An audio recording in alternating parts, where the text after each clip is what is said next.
professional.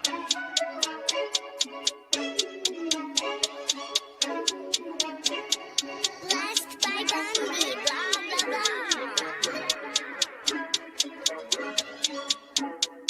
Started off with a bit, now I got coin.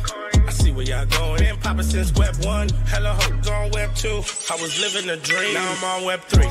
And it is what it seems, topping the pyramid schemes, I'm telling you. I'll sell you a percentage on Nebula. Shout out to Vince, yo, set it up. Surfing on the web and I'm shooting at 3. I've been goated when I got my G. I'm an alien boy from a different planet, yeah. So I got my drink, I'm riding in the 1920s Model T Ford. Call her Era Lord. Call me Levi, playing on the keys, boy. And I'm about to put my gloves on. If I said it, then I meant that. Yeah, I like that one, I'm about to get that. Crash that whip for the drumsticks, whiplash. I'm about to get them all. Are you with that? In a white boat, surrounded by blue. I want one, but I got a cop too. I wanna fly high in the sky, arms out wide, trying to soar from a bird's eye view. I'm on fire, Ricky, Bobby, cracking the pavement, Whitney, Bobby. I'm a Saki bomb, Hiroshima, Nagasaki. Bruce Wayne been a dog, and I keep it 101, cause I'm feeling kinda spotty. You sipping on some rock, and I'm sipping on octane. The only thing around my neck is the Started off with a blockchain. bit, now I got coin. I see where y'all going. Been poppin' since Web 1, hella hoes on Web 2. I was living a dream, now I'm on Web 3. And it is what it seems, topping the pyramid schemes, I'm telling you. I'll sell you a percentage on Nebula. Shout out to Vince, yo, set it up. NFT, Twitter, blockchain. Seeing with the ghosts and we ballin' like the Brown James. Crypto. We can make a trade, get the memo. Reviews not falling for the FOMO. Listening to Coffee with Captain. You know we worldwide, they loco. I ain't never gonna stop rapping. Orlando, yeah, we working magic. We rocking Ethereum entities. I just went and caught me a half base. Man, I got a shout out Started to off with a Bode. bit, now I got coin. I see where y'all going. Been poppin' since Web 1, hella hoes on Web 2. I was living a dream, now I'm on Web 3. And it is what it seems, topping the pyramid schemes, I'm telling you. I'll sell you a percentage on Nebula. Shout out to Vince, yo, set it up. Breaking the mood to choose one, but they got knowledge to move, son. I'm shocking in shades with my brother in shoes. Yeah, them blues is coming. Even though it's hard to pick, eeny, mighty, mo, soda on the mix, no biting lips, it's time to go. Index number 1, no thumbs up, you gotta scroll. Looking at the ghost in studio, it's time to go. Had a helmet on by myself until I met a mask that wanted to have a face off. Had to bring my chainsaw, full tank of gas in the drive with my brakes off. I'm A1, but a different kind of steak sauce. Welcome to Coffee with Captain, powered by ApeCoin, where we dive into all things crypto, NFTs, Web3, and cutting-edge technology. Remember, nothing here is financial advice. Early-stage tech can be exceptionally volatile and risky. So grab your coffee and join Cap and Steve for today's conversation. Welcome to the future. Welcome to Coffee with Captain GM. Thanks so much for joining us. If you haven't already done so, do us a favor, drop us a GM in the chat down below. Then head up top, smash that like, repost, and bookmark on today's space. We'd really appreciate it today since I somehow fat-fingered and started the shows like 17 minutes early. Not great for the algo, but would appreciate the love day. We do have a special guest joining us at the bottom of the hour here, so we're gonna sprint through our cold open and get things warmed up. But we really could use everyone's help this morning because of my snafu. Not even sure how I did it. I went in to share the link of the space to give it a little extra promotion before we got started, and apparently I hit the start button. And so instead of killing it and losing all of our reminders, I decided just to do my best DJ for about 12 minutes there. But as always, I'm Captain and my co-host Steve. Never any financial advice in the show. Crypto is risky, NFTs risky, meme coins exception risk can go to zero to moments notice. Please don't put any money in you can't afford to lose. Know that Steve and I will hold tokens we'll talk about from time to time, including I think we're both going to try to miss some Popkins. So don't follow us for financial advice. We're not financial advisors. Certainly not your financial advisors. Just join us for some fun, some information, maybe a little bit of education along the way. But GM Steve, how you doing, sir? GM, love seeing everybody out there bright and early, though. I did get that notification as well. I know you're hitting on some of these GMs as well. By the way, Diego, GM to you especially, because Diego has been asking us about getting Claynosaurz on the show for a while. And a little behind the scenes, we were talking with Claynosaurz about coming on the show a while ago related to this announcement, and then they got busy, we got busy, we crossed wires and schedules. Getting them on Mint Day is a treat. I really now, are they coming on stream or just in space? You know what, great question. let me. I honestly I forgot about the stream. I'm bad at sending the stream link. I would do that now and find out. Yeah, would love to get Kev's beautiful French Canadian face on here, but it's a good morning. Excited about that. Excited about just the day in general. I mean, I think mints are fun. It's fun seeing the energy come back, and just because I think we're going to speed run the cold open. I know you're going to see if the Claynos will jump on the stream or not, and kind of get them in here. Would love to have them on video if we can do it. I think regardless of that, the energy is back, man. The energy is back. It is. I'm probably gonna have a tweet about this later. To throw it out there. The 2021 vibes. People are like, what was 2021 like? What was 2022 like? I feel like we're like boomers at this point because it's been so long. It's been 4 or 5 years. It's like, what was 2021 like, Daddy? 2021 was a 42 ETH sale of a rare in a collection. If people missed it, there was a rare Good Vibes Club. The mascot from all the intro stuff sold with the account and the whole 9 yards. So the whole storytelling caboodle came with it. And then they gave a percentage to Dort. Did I see that right? Like, give me 1%. Yeah. So the backstory, Dort, just being the great community guy he is, he created an X handle called Vibefoot, which is the one of one that sold, gifted it to the owner of the NFT, didn't ask for anything in return. This is just Dort. Like, he's just a good human being. And this is how karma works. It doesn't always work this way, but you do good deeds. Like, this is not a religious comment whatsoever, but I do believe, like in the Bible, they suggest tithing. And if you give, I believe the number they use, 10%. If you give 10%, you will get it back tenfold. The math doesn't always math like that. Sometimes you might give and get nothing in return. But I truly believe, like deep down in my bones, I truly believe if you give out of the goodness of your heart, just to do someone else a solid, sooner or later, at some point you may have no idea how it connects, but I do believe that karma comes back and somehow you get a solid done to you, whether you ever connect those dots or not. I do believe there's some sort of invisible scales of balance in this universe, and I don't think that, and maybe it's just the vibe, like pun intended, the vibes you're putting out of there in the universe. It just, law of attractiveness, whatever you want to call it. Like he did a good deed, expected nothing, just likes the community, likes the people. It's just a good guy, good human being. And yeah, the person sold it and they remembered the Twitter handle and gave Dort 1% of the sale. So may not sound like a lot, but on a 6-figure transaction, that's a nice little, I would imagine, nice little bonus. Really nice steak dinner, or a few of them if you prefer. Yeah, it's good to see. It's kind of funny. Like, I'm not a I'm not like when I look at like sort of karma, quote unquote, when people talk about like karma as a thing, I'm not one that is like I don't know, maybe there is some sort of, you mentioned like some invisible scales. I don't rule that out. I am somebody who is like very much like, look, like maybe that's the case. I don't know what I don't know. I'm very agnostic about like the way the universe works. I've been, especially as I get older, I think more about that, where I was very rational, like I had the answers when I was younger. The thing that I think is interesting about karma is the way karma's worked for me is funny. I selfishly get some great vibes and great feelings out of helping other people. I like doing it. I like legitimately, like, this isn't like me trying to like posture like I'm such a great person. It's almost selfish that the joy I get out of somebody else succeeding, like I help someone, like I remember like I used to get my coffee at the Starbucks that was in the Progressive when I worked there. The person was really nice. I used to chat it up with her every day while I was waiting for my coffee.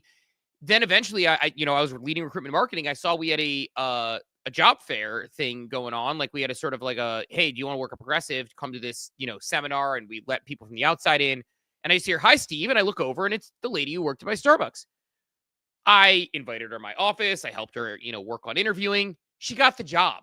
It felt awesome. Now, the way this didn't happen, but like the way karma works for me a lot of times is I happen to do that. And then this person ends up being wildly successful and I get an opportunity from, or like, down the line, she's like, oh, you'd be perfect for this. And you end up getting a promotion because of it. Like a lot of times it feels like you reap what you sow. And I feel like people, like, I don't do it with expectations. Like, when I try to help someone, I have zero. I mean, that's the way to do it. The karma stuff, what you give, you get back tenfold. That shit doesn't work if you give to expect something in return. It never works that way. Like, if you're giving away 10% of your money to the less fortunate, expecting to fall into some sort of financial windfall, it's probably not going to happen. If this stuff does exist, maybe it doesn't. Maybe these invisible strings, invisible scales of balance don't exist. I'd like to think there's some power. I don't know. Like, I'm not claiming I know how the universe works. I just think that I'm not the center of it. And we talk about wanting to be kind to your AI overlords in case they truly do take over some way. Same thing applies to the universe. Like, I don't know what's out there. I don't know who's driving this thing, but I certainly would prefer to be doing good deeds as opposed to be an evil human being. I think that something is bigger than us. I'm not the center of it. And I like yourself. It also just truly feels good to do something good for someone else and not expect anything. It's the most joy I get out of life as well. No, I was going to say, I have this conversation with my kids from time to time where it's like, if you go to the park, pick up one piece of trash. If you are out walking and you see something on the sidewalk, pick it up, say hi to someone, open the door for that stranger. I do this in sales training. Like, the best sales training advice I ever give. If you're in retail, the simplest way to win over your customers, go open the fucking door for them. Open the door, hold the door for them on the way in the store, welcome them to your store. When they leave, walk around the counter, shake their hand, thank them to their business, walk them to the door, hold the door. Holding doors open for people is the slowest hanging fruit you could do to almost instantly win some over. It's the simple, like, you don't have to be in a store working either. Do this today. Like, I'll challenge everyone. I would do this in sales training. Like, today, before you go to bed tonight, if you leave your basement, I challenge all of you to hold the door for someone else and just gauge their reaction. Most people are going to smile. One of my favorite things is I'll hold the door and people like start jogging. They're like 5 feet away. I'm like, dude, I'm happy to wait an extra 4 seconds. It's little things like that are so easy to you're just doing the right thing. But I feel as if, like, so few people think about this stuff anymore that it makes it so much easier to differentiate yourself. And I kid you not, in my 20 years of retail, the number one sales tactic is open doors for people, smile, and make eye contact with them.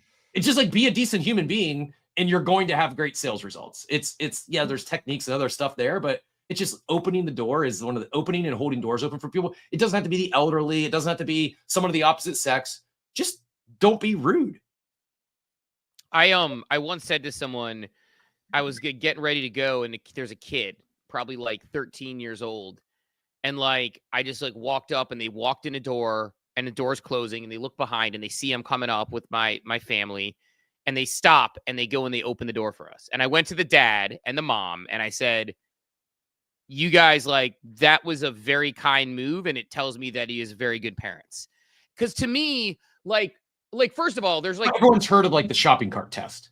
Like, if you're dating someone and you're at the grocery store and they leave their shopping cart without returning it, run as fast as you can. In the parking lot. Yeah.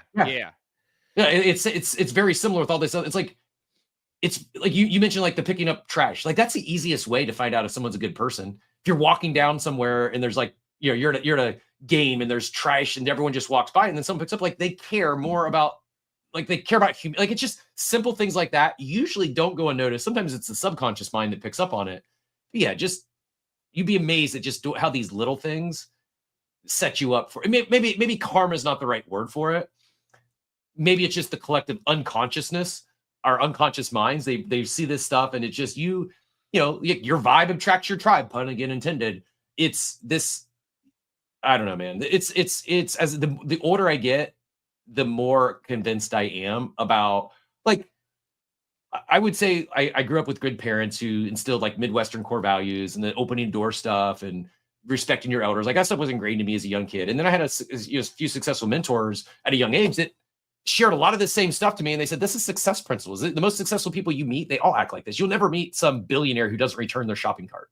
Like, I just, the older I get, the more I'm convinced that the little simple good deeds they compound, and it's much easier to be happy in life if you're doing good deeds as opposed to just being a jerk. See, if I'm a billionaire ever, which I don't think I will be, and that's just totally fine. If I'm ever a billionaire, I will do one of two things. Either I will return my shopping cart, or I will give someone $1,000 to return my shopping cart because I just have so much money that it can like make their day, right? It's like, that's like one of my like weird dreams is like I could be rich so I could just hand out $100 bills for everything when I tip, right? Like you have a good flight attendant, $100. You got someone helps you with your luggage, $100. We're not back yet, Steve. I know yesterday you're early, even today, you're getting excited. Like NFTs are back. We're back. We're not fully back until people start flexing their wad of cash and ask if this is enough to tip a flight attendant. That's when we know we're back. Yeah. No, I think like if you missed last cycle, that was a thing for a minute. Yeah, there was a good copy pasta on that. I guess like a couple things. I'll put a bow on the kindness conversation. Give us a like, a retweet in the room, by the way. I know I didn't hit the XGM, so let's get those now. GM to everybody out there in X land. I know the algo hasn't been kind. We want a full house. We got Claynosaurz coming up here in about 15, 20 minutes. We want them to be able to talk all about Popkins and help them out with that. So get in here. Dobbins GM, Mel GM, Big Bear GM, Clay GM, Digital Dad. Good seeing you out there. Aspiring Nobody, Booching, Maria, always good friends out there. Katie, strong in all the chats. Brick it all, Mike C, Sussy A, B Epic, Beanie McFly, Cortez, Mesh, always, Pudgy, 305 Small, all of our good friends out there. Appreciate you coming out there. You said saucy, made me think of snacks. I know you thought like my getting excited about a pizza business, and you're like, don't do this. I definitely scared the seller off. Like the broker reached out, sent me all that I wanted, and I replied back. I think they were like maybe expecting a question or two, and I had probably like 30. I told you like there's no way I'm doing the deal unless it's an absolute free roll no brainer. The guy self-finance it, and it's like walking into profits day one. So I asked all the questions I would need to ask, and I think I scared them off. They've not even the broker got back, so this is going to take a little bit of time to get you all this. And it's like, okay, yeah, the business is not being because it would take a little bit of time, but they all should just be able to click export on some sales reports. So anyways, long story short, pizza business on hold. Pizza business on hold, but maybe not a coffee business at some point. We've talked a little bit about that. I have so many thoughts on stuff like that as we continue to grow things out. But no, look, I mean, I'll leave it at this. Like, one, just being kind, like I said, like Cap and I said, like go open the door for someone, like just put that little bit of drop of good karma into the universe is a great way to do things. The other thing I always tell people, and it's not going to get old, and I'm going to continue to do it, and it is one of my things that I try to be better about doing, is if you see something that you like about, like if somebody's wearing a pair of shoes and you like their shoes, be like, hey, those are dope shoes. Or if somebody, has something that like complimenting a human being, not in a weird way, not in a creepy way, right? I mean, there's ways to do things, but like, and just, like, don't overthink it. But it's like, I remember like I saw someone whose outfit I really liked and made a comment. They were standing alone in the corner, made a comment about like, hey man, love your look, like you're, whatever. It ended up being like the son of one of the people in Run DMC, and I ended up hanging out or whatever. And it was like one of those weird karma moments where I was being kind to a person who was standing by themselves in a corner, whatever. So like, if you see something like text that person, text your family member who you appreciate and let them know. Text your give that compliment to that person, because I mean, and I'll give a more, morbid, sad story about it. There's a friend of mine I hadn't reached out to in a while that I thought about. They ended up passing away, and I didn't like it. And not that they had any doubt at how I thought about them or anything like that, but I would kill to text the 5 inside jokes that we regularly said to each other one more time, so, if you feel something, say something. Cause like, I don't know, like if somebody inspires you, tell them, like, do you think that they're going to judge you because of it? Or do you think it's going to be bad? Like, it's just, to me, there is a strong opportunity to be kind to people, to show those people, because I think like, and again, I won't get into it, but like there's one of my favorite TED Talks is this short TEDx talk called Leading with Lollipops. I used to send it to every single person who would work in my group and be like, this is what you do, everyday leadership, and talking about ways you can have everyday leadership, and talking about saying that kind thing to that person and letting them know that they affected you in a positive way. So highly recommend you watch that one. But In the meantime, Cap, we got about 20 minutes. We're about 20 minutes into the show. We got about 10 until we're getting the Claynosaurz folks coming in to talk about the mint today. What's on? Well, I got a quick one. I think quick, and then if you have other things on your tick list to get in here, by all means, we can go a different direction. I saw this morning. It was funny because you know how X sometimes the algo just serves up polarizing opposite opinions, and I shared the tweet, and I wasn't going to say anything, and then I saw Praddock comment on this as well, and probably maybe it's a deeper discussion another day. But let me show you at least. Did you see these two posts from Kermit and Loopify? I did. So tell me your take on it.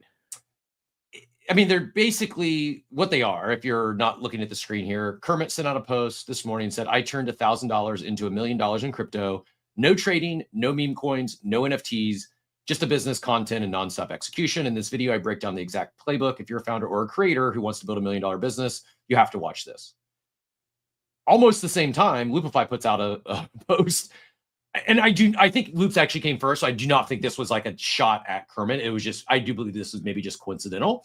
But his is like the polar opposite of this and says, a lot of you write and this is, I'm not taking a shot at Kermit either. I think he's a good content creator. It's interesting. I like the Kermit. Yeah, same. But he says a lot of you write content on things without having any skin in the game. News post, X project and TG, Y project announced this, social farm, mindshare airdrops, make thought posts about projects without even knowing what they are, etc. We are seeing a lot more of this due to the InfoFi stuff and AI combined. This is fine if you want to make whatever money you can, but understand that you are replaceable. You can't be a top creator like this. I would argue you can be because some are. Words are meaningless without backing. You can decide to go many routes, shit posts, high quality videos, news, etc. But a lot of you focus on analysts missing the knowing what you're talking about part. Content isn't as simple as writing posts. If you want to beat your peers, understand what makes yourself and them weak and focus on your pros. And then what the comments I was referring to is Praddock's questions here, who, do we think this gives new interests wanting to work or make money in Web3 any good long-term skill to survive in an actual team or company setting? My thoughts were, I'm not sure. I do think organic communication is becoming increasingly important, and those skills can certainly be honed here, but we do see a lot of lazy AI slop, and I don't think that's really developing much skill. Goes on to say that probably been through dozens of these creators in the last 2 or 3 years. Fluff talk, nothing deliver was the common theme. So, I don't know if you have thoughts on that. We don't even have to comment on it. We can save it for another day. But just the idea of everyone's talking it's a golden era of content creation. Do you think you should have some skin in the game of if you're going to be talking about these protocols, you're going to be talking about crypto? Do you need to have skin in the game to be a credible source on said topic? And I say this also knowing Laura Shin who's wrote a book on this space, as one of the leading crypto journalists, has never held crypto. So it's like I see that's almost high integrity though. There's difference there. Okay. So Laura, so the difference between an actual journalist and integrity versus shit posters on X and KOLs. So there's like two conversations happening there, right? Which is it's funny because I read that and was going to bring it up later in the show just because I thought it related to the Kaido bullshit that's going on, where people just are like, oh, Polkadot's the best, and they've don't even own a single dot, right? But they think to themselves, okay, well they're handing out money and I have a following and they have this AI slot. By the way, agree with the replaceable take. If people just use lazy AI content and get complacent, it's not going to work out for them long term. I think the difference between Laura Shin, though, to use that example, is Laura Shin is like when Josh Ong was early in crypto, before he got into it, he didn't hold any crypto and he wasn't allowed to because he was a journalist covering crypto. And they actually have this thing where it's like, we don't want you to have a bias to what you're covering. So Laura Shin, she dives deep on topics. Like the fact that she found effectively the Ethereum hacker through the series of writing a book on the history of Ethereum. Like, I'm not sure if you're familiar with that. And it changed the entirety of what the book was about. Like, that's journalism.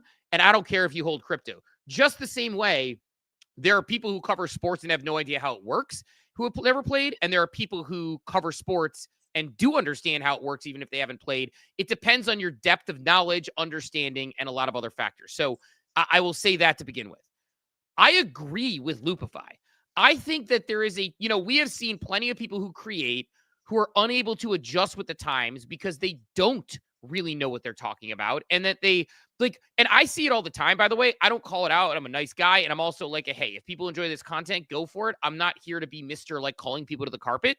But there are times I see takes and I text friends offline and I'm like, this sounds to me like a take from somebody who, doesn't quite understand. And Bread Guy talks about it too. When he sees people who don't understand the tech, he calls them out on it. I'll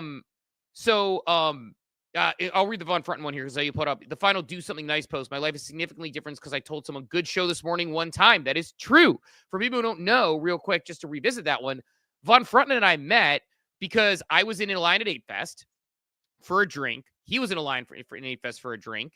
And we were just kind of hanging there waiting. And he goes, Steve, and he looks at like sort of I had like my ape or whatever picture on my shirt. And I was like, yeah, I was like, how's it going? He goes, good. I think he just goes, good show this morning. Right. He goes, Steve, good show this morning. He might've even just led with good show this morning, by the way. I'm trying to remember. I thought he said the name, but maybe he said good show this morning. And I was like, oh, dope. You listen, introduce myself. I encouraged him to come up to stage. He came to stage. I didn't even know he was a lawyer at the time. And the next day we were talking something law and I was throwing to him. I'm like, I don't know. Like, I know you're not a lawyer, Von Frunten, but I want your take on this. I'm like, actually, you could be a lawyer. And he's like, actually, I am a lawyer. So, it just goes to show, like, he made me feel really good about the work I was doing that morning. I would have had no idea he listens. By no means does he feel embarrassed or upset about it. We're friends. We're having a call tomorrow. We're discussing things. So I think there is so much opportunity that can be led to what you can do by simply just being a good person. Doing the right thing is always the right thing to do. But to get back to the topic you mentioned there, Cap, I think, and I think you're saying you agree with this too. I don't think what Kermit's doing is disingenuous. In fact, Kermit works really hard, films a lot of videos. Like he actually researches the things he talks about. I probably should have disclaimed that in my post a little more because it was certainly not. I didn't mean it as a shot at Kermit at all. I did find it amusing that the post seemed, even though Loops was, I do not think it was directed at Kermit. They at the highest level, they're polarizing posts. Oh yeah. So I think but I think to your point, like, I guess like my point being, yes, like, I think we are entering an era where we are going to see a lot of people who are sort of like, I remember Chamber actually, one of our DJ Network co-founders back in the day, making this comment where we were talking about somebody and he goes, I'm not going to say who, but he goes, yeah, that person's sort of like a one cycle influencer. And what'd you say? He was right. He was right about that person. And it's not to say you can't come back or try to put labels on people, but you can like see people who maybe are in it for certain reasons. They're selfish and they don't really know the things they're talking about. And they try to ascribe like certain, I think there is this survivor bias that happens where somebody's successful on something. Like we had this last cycle where someone minted an ape. They thought that made them Warren Buffett, which is good for you. Like, I'm not saying it's bad. Like, I didn't mint an ape, but I bought one on secondary with a thesis, really, not even a thesis for money, but just enjoying it. But I think a lot of people do that, where it's like they do something where they have this like, hey, I did something well, and then they start sharing their tips and tricks. And I think they're genuine about what they believe, but they don't realize that you need to take a step back and realize, no, you are being a little bit of a charlatan without realizing it, and we need to pump the brakes a little bit. So I agree with that post, and I think it's a good call to say that. But I don't know. Like, I guess like are you generally in agreement, or because you said like there are people who will, and I think people will survive on AI. So how do you balance that thought? I know we got the Claynosaurz team coming on here pretty soon, but how do you balance that thought with the thought that there are going to be straight AI influencers who are literally AI? Yeah, I mean, I balance it with. I actually would prefer an AI influencer over someone who's just using AI to put out slop without doing any of their own research. Like it's, you know what the AI is doing, basically. You know the difference. Like you're like, hey, if this is labeled AI, I know this is AI and this is a unbiased AI analysis versus somebody. Maybe even using AI in the replies. And hey, I use AI to help write it too, but it's my original thought. Like my input is driving the output. I'm not going in and prompting, hey, give me a viral tweet about X topic. I'm not like, I don't have liquidity in every protocol in crypto, but I do use the things that we sometimes we'll talk about things that we're not experts in, and we try to find someone from the audience that can help educate us. I do think there is a lot of LARPers in this space. I do think there is some charlatans who And I think it's going to get a lot worse. That's kind of why I brought it up. I think why Loopify is saying that, he's probably sensing it. I think it's going to get a lot worse with InfoFi, because I think that thing is just. That's what I thought that tweet was about, by the way. That's yeah, what I think InfoFi, I think this moment, I think it's in the first inning, and I think if it annoys you now, some of the stuff, I think it's going to get a lot worse. I think we're going to see a lot more participants. I think we're going to see a lot more slop, and therefore, I think. Well, I agree with Loopify. I don't think that's what Kermit is doing. It's just, it was funny to me that he's basically, I don't invest anything, and I talk about all this stuff. I think it's probably the right answer, or that my preferred content creators would be somewhere in the middle. Right? Like I value what Legendary or Sammy puts out about AI, because they're in the weeds. They're in those trenches.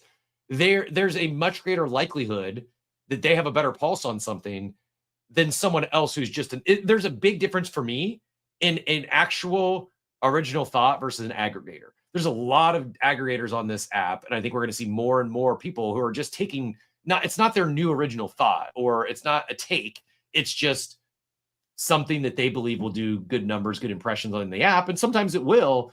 I think what the downside that creates is what Praddock brought up, is it's easy to almost appear as an expert. And then you get questioned, you get checked on something, and the reality is it's like the emperor with no clothes. A lot of people here, they create content, get themselves a big job, and then it's like, wow, this person actually never really done anything but shit post on X, and we're looking for a little more than a good intern. You can talk about it or you can be about it. And I think that there is a very strong, I think there's a very strong sort of, like bias towards like you need to understand the difference between like it's okay to not know everything, and in fact I always admit it. Like I'll give you an example, and then I know we got Andrew coming up. Excited to talk some Claynosaurz today. I have so many questions on Claynosaurz that I'm very, very pumped about. I'm actually irrationally excited for today as somebody who hasn't been able to afford. It's funny, I shared a picture from my Alaskan cruise this morning. I had that from way back when I was playing Pirate Nation on my Alaskan cruise, just because I thought it was a cool picture. Mackey's like, this picture makes you look rich. I'm like, I guess it does look like a balcony in a beautiful place, but no, it is a room on a cruise that we saved up for. I cannot afford a Claynosaurz.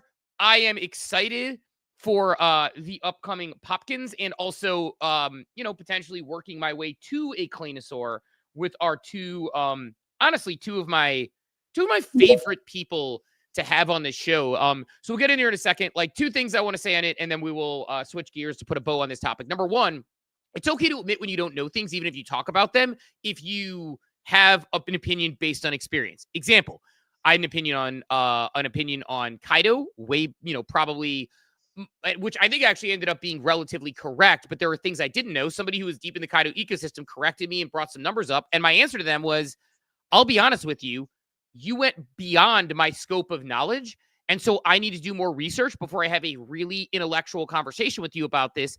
I trust you deep in the ecosystem, so let me do research and get back to you. Guess what? That was Chill Pill. We're now buds. I watch his content. We, talk from time to time. It's like I actually listen to a human being. And guess what? His answer was, he quote tweeted me and was like, shout out to this guy. He actually listened to me and had a conversation instead of just trying to stand on business and die on a hill. So I appreciated that. Last thing I'll say on a fun note, and then we'll switch gears and we'll get into our friends at Claynosaurz, because they got a busy day today. I got people in the comments telling me when I see some people bullshitting, it's not my game to call people out. They're like, name names, create an alt.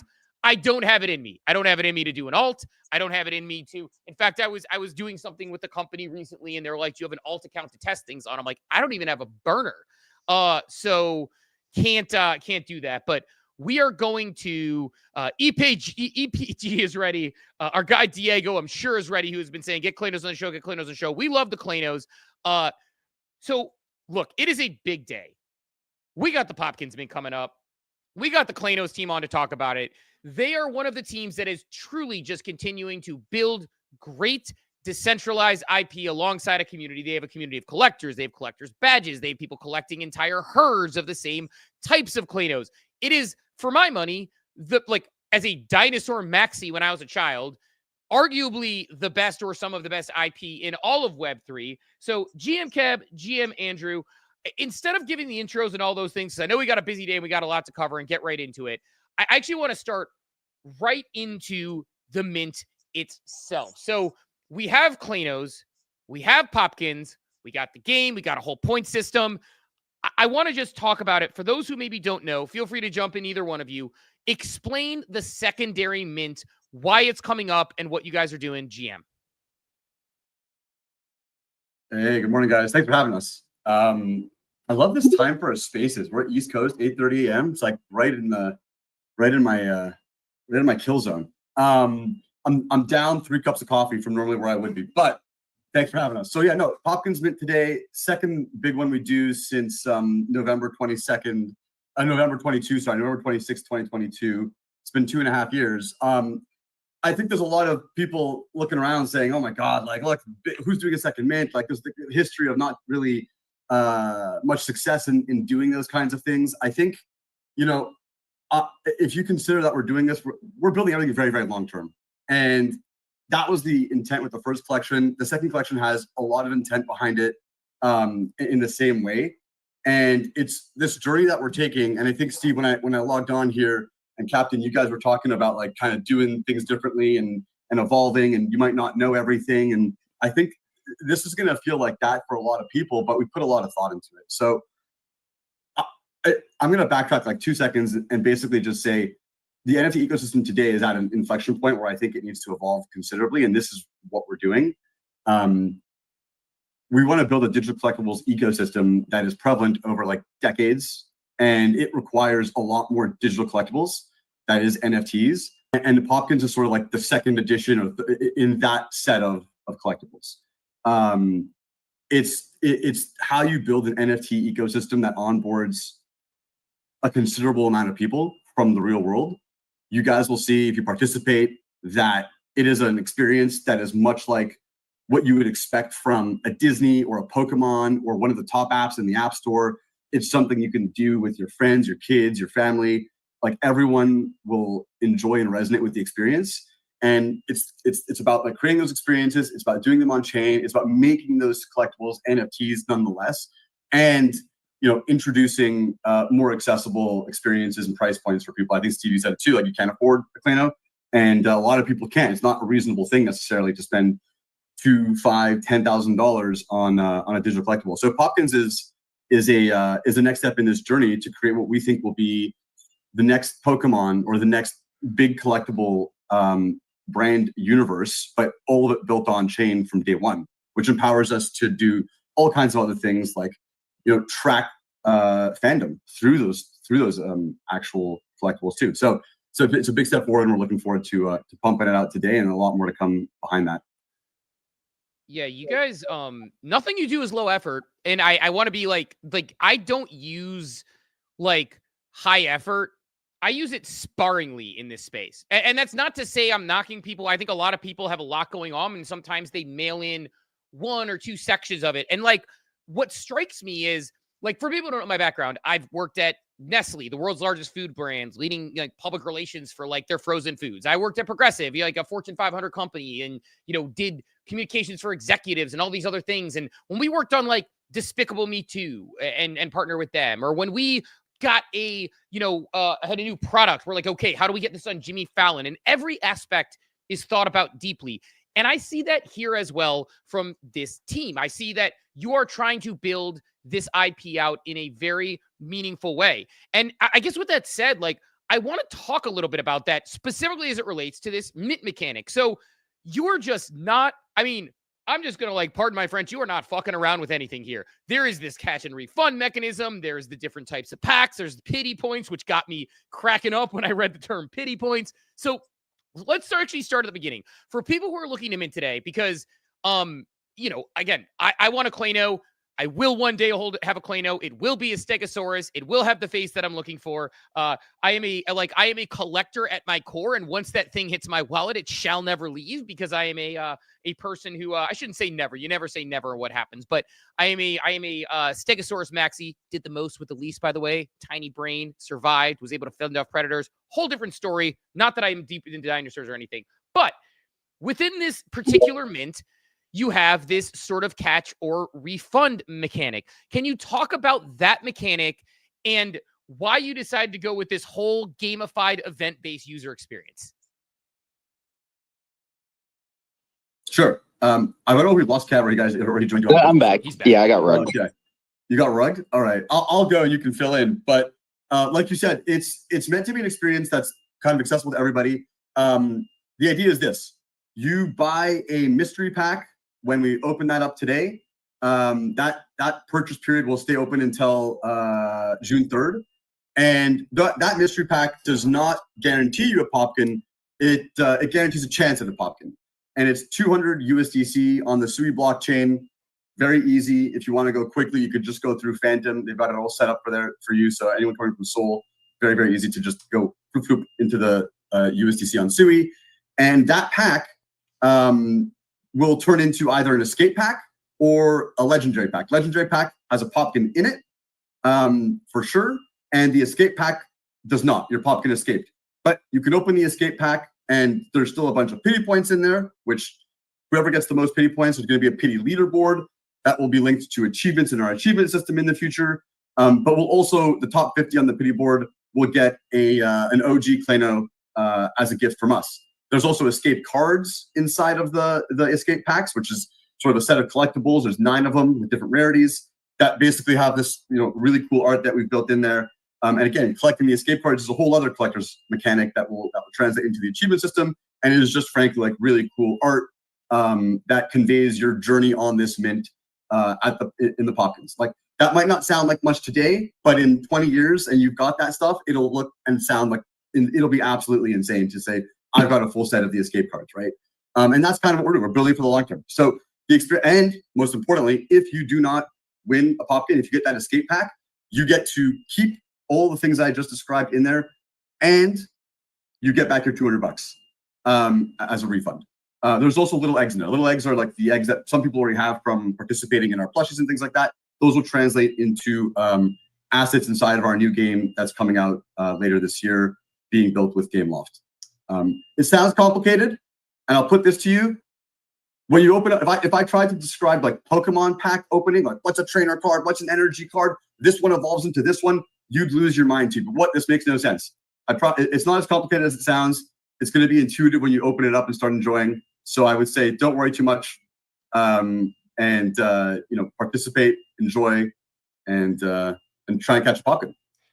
Yeah, I think in layman's terms, all you got to do is buy packs, and you're participating in all the side quests. There's a bunch of mini games in tandem to straight up just cracking packs open. And why did we do this? Dude, the space needs a facelift. Like nobody's evolved what minting looks like in the last 4 years.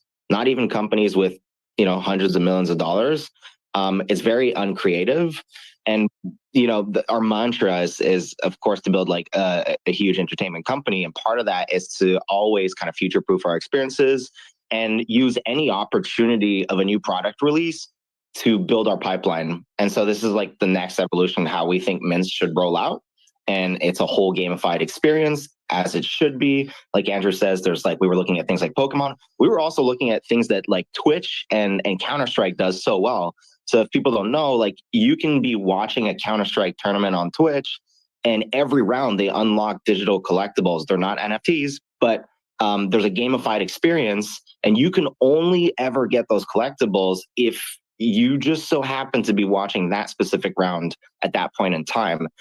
We look at those things and we're like, well, how can we bring some of those elements that work so well, but really leverage the fact that everything's on chain? And so you're not just writing those digital mementos, you're preserving them for the users, and they can track their fandom journey and all that kind of stuff. So it's a lot of gigabrain things that happen internally, but also I think it really it boiled down to, man, make minting actually like as fun as it can possibly be. Leverage what people love about blind boxes and trading cards, and go ham with it. I think it just needed a facelift.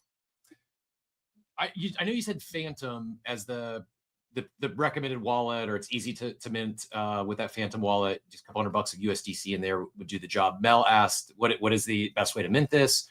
If they're not familiar, if they don't have Phantom Wallet, is that still the recommended path? Download Phantom Wallet and go that route? Is like Relay Bridge work? What if someone's never done anything? Yeah. So you can do Phantom, you can do Slush, which is Swee's native wallet. You can even do Backpack, honestly. But because if you're on Sol, you'll notice that it interoperates super well with the Sweet ecosystem.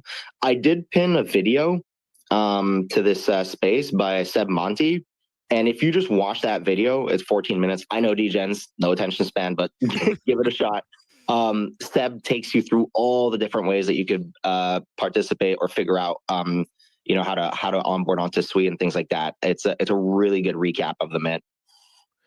I love it. And my first thought is, you talk about expanding your ecosystem. You're not just blowing smoke because you're on stage with it. I think this might be the best, and not to jinx it before it happens, the most intentful, well thought out way to do it, more than just because I think the refund mechanics are awesome. First of all, did we catch what's the total supply of Popkins? How many of them are there in the packs? 25K. 25,000 Popkins. Mint goes through June 3rd. How many is there a cap on the number of packs? There's no cap, so the percentages or the chances are dynamic. It's based on how many packs are distributed. So why I think this is brilliant, and it's not just the refunds. My thinking is, you've got 25,000 Popkins. It's going to theoretically, you're not even, it will grow the community, right? Like sure there'll be some existing holders and community members that are going to pick up Popkins as well. But of those 25,000, you're certainly going to grow the community.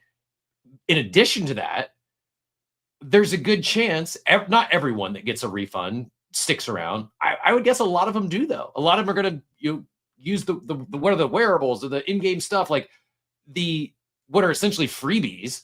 I think are going to be. This is a new.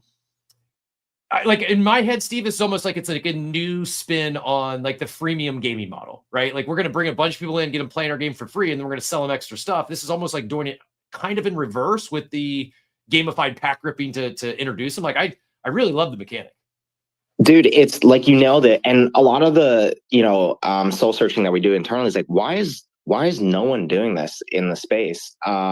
Which is something that collectibles have done, or like you say, the gaming ecosystem has done for a while. Not exactly like this, but I think part of the answer is maybe there's no bandwidth, or maybe it's kind of like nobody wants to take risks in the space, and that's not us, man. We build our lane, and I think the simple answer for us is like, why the fuck not? Like, this makes sense, and we think that if someone needs to push the space forward, like let's do it, man. Let's go. It really is. And here's why I get so excited about this. Yes, I'm excited about the man. I'm excited about the mechanics. You nailed it. It's pushing the space forward. And what I think we'll see is others are going to duplicate this. The others will attempt to like copy pasta this mechanic. It's a good mechanic. But the bigger thing, my hopium, I'm optimistic that others start thinking creatively again as well. I'm not trying to dunk on this space at large, but we did. I said it before on the show. I feel like we hit kind of like an innovation lull, and people it was, oh, the Bored Ape Yacht Club roadmap works. Let's just copy pasta that, do the same thing. We'll just do it with a different animal, and it worked for a while. So why change it up? And then we didn't see anything for a while, and now we're starting to see new minty mechanics, new pack rip mechanics, and I think for every great team that does something like you all are doing today and pushes the space forward, you're inspiring other teams like, oh, this was different. It was worked. It was well received. Maybe we should attempt to do something different that hasn't been done yet before as well. So truly, on behalf of the space at large, appreciate you experimenting, doing something new. I think it's going to be a big hit, and I think others will look to replicate it, but I'm hopeful that it does bring back this, somewhat of a, let's make innovation the meta for a while. Dude, in an ecosystem, it's the same with like early days, the 2000s or Silicon Valley. It's like when the opportunities are abundant and so easy, it's so easy for teams, maybe teams without much experience or for whatever the reason, to just kind of like gravitate towards that, right? Like it's easy, let's just do that. Or in the unfortunate case of Web3, there was a lot of teams that just come in and it's like, okay, easy extraction. I'm just going to copycat what everyone else does because people are willing to partake in that. And it takes a few teams that kind of dare to say, well, I don't care what this looks like tomorrow. Like my plan is 2, 5, 10 years from now. how do I start to build an ecosystem that I think we want to be operating in that future, right? Yeah, well, and I think like I just to build on that with a couple things. First of all, just Rene, love Rene in the chat, just giving a lot of like thoughts about like how deep it is and everything, and then she goes, and those Popkins are cute as fuck. So just like to build on top of it, but I have to like follow up with this discussion we're having, because you're towing the line extremely well between degen gambling and building a real brand. You've got Gameloft, you're selling plushies, you've got high effort sort of art, you've got high effort experiences, you've got high effort mint mechanics, but you're throwing in that degen gambling. Can you give us a look behind the scenes a little bit of, your team is talking about a mint that's coming up. You're obviously, you said the space needs a face. I couldn't agree more. Like Cap nailed it. We talked on the show. We need more innovation. We hit this innovation lull. This is the type of thing where it shows, okay, people can copy this playbook, not just in Web 3, but in Web 2 as sort of this technology comes into more ubiquity, because we have a loyalty system. So you're building a point system. You're building a loyalty system. You have a community. You're community building. You're working with Gameloft. You're doing all these things. You have high effort roadmaps with teasers and things that, people can play around with and speculate on. What are the discussions like internally when you're balancing that with the audience that exists that is, look, I'm looking forward to everything you're building in the future. I'm also looking forward to gambling on this. So like, how do you balance those two things without getting too far in one direction or the other? Because if you go too far towards the IP building and things, you might lose the space. If you go too far towards the gambling, you might lose yourselves. How do you balance that? It's a balancing act. Sorry, Andrew, let me just go first for a specific reason. It's a balancing act, and I know Andrew's going to talk about this, but everybody wants to dip their toes, and even kids are little degens. Like everybody loves to collect. That is just a part of being human. It's why Fortnite worked so well, and all of those kind of plays there. If you look at what's happening with Labubu or Pop Mart, or back in the day like Pop Vinyl, it's no different. Like people love to crack open blind boxes, and if there's rarity traits there, they start to flex that, and they will ape like crazy. So again, there's lineups all over the world right now for I'm using the Labubu example, but this is like, it's wild, right? Like we're talking about like 2 block long lineups. I think in the UK they had to close down some of the stores, like it was causing like too much foot traffic. So it's actually not that different here than it is in Web 2. Now, part of the exercise is how do you find balance? How do you build something that feels like it taps into both audiences down the line? Part of that has to do with price point and a few other things. It has to do with abstraction. We're not 100% there yet, but that's where we think it's heading. But as far as like wanting to ape into blind boxes and crack open packs, I mean, that's tried and true. It's not just a thing for the space. I'll shut up now.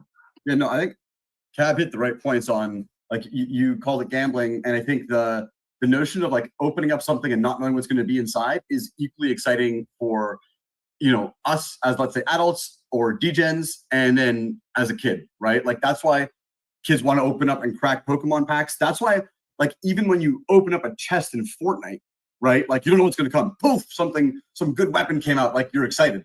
That human inertia, like that little moment of dopamine hit extends across all of like every human, right? So then the question is like, how do you connect these two groups of people who actually want the same thing?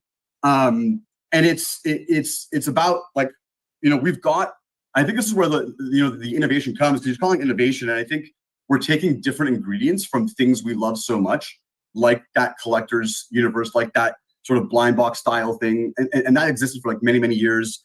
There's tons of NFTs that already exist. Like we're innovating by sticking the things we like together, but you're bridging these two populations, but who actually want the same thing, albeit with slight differences, right? So the tech forward Web3 degen, so to speak, that wants to gamble, they want to do that in this environment that's maybe, let's say, highly financialized.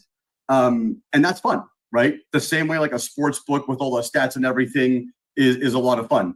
But the kid who's opening up, those blind boxes on or chests on Fortnite or their Pokemon packs also wants to do the same thing here, so as long as they like the brand, right? So we're actually connecting these two populations, and this is where I think the NFT, so many like dilution narrative is just so founded, right? Because it's founded in these precedents, like you said, with all these collections that have occurred in the past, but is not looking forward to like, what are the actual collectible universes that are super valuable today? And very few of them, if any, are like really low supply, right? Like think of the collectibles that come out, Rolex, I don't know, like, these things are not low supply by any stretch of the imagination. And it requires a lot more units, but you just need to bring them in at lower price points. So today you've got a huge population of people, let's say on our socials, which is like a whole different demographic. It points more towards kids. It points more towards young women versus, let's say the demo in Web3. We're doing a TV show. We're doing a game. And all of this is about creating fandom that will bring itself into the universe at different levels. And then bridging the gap between what is acceptable or not acceptable or feasible or not feasible. So like Cab said, for a kid who also wants to crack open a Popkins pack, $200 a unit, probably pretty expensive. Hard to convince mom and dad to do that, right? If you go to what a traditional mint looks like, which might be, let's say, similar or higher price point, but then the UX or the user experience doesn't feel very welcoming or it's overbearing. It's so Web3-esque, so to speak, or financialized. Again, not acceptable. So this is not all the way there. In fact, we kind of built it to be all the way there, but then sort of said, okay, well, we gotta bridge this gap between where we are on one end of things and where we are on the other. That is like our Web2 fandom that exists at large and it continues to grow, and our Web3 fandom that are our holders and our community that's been with us for a long time.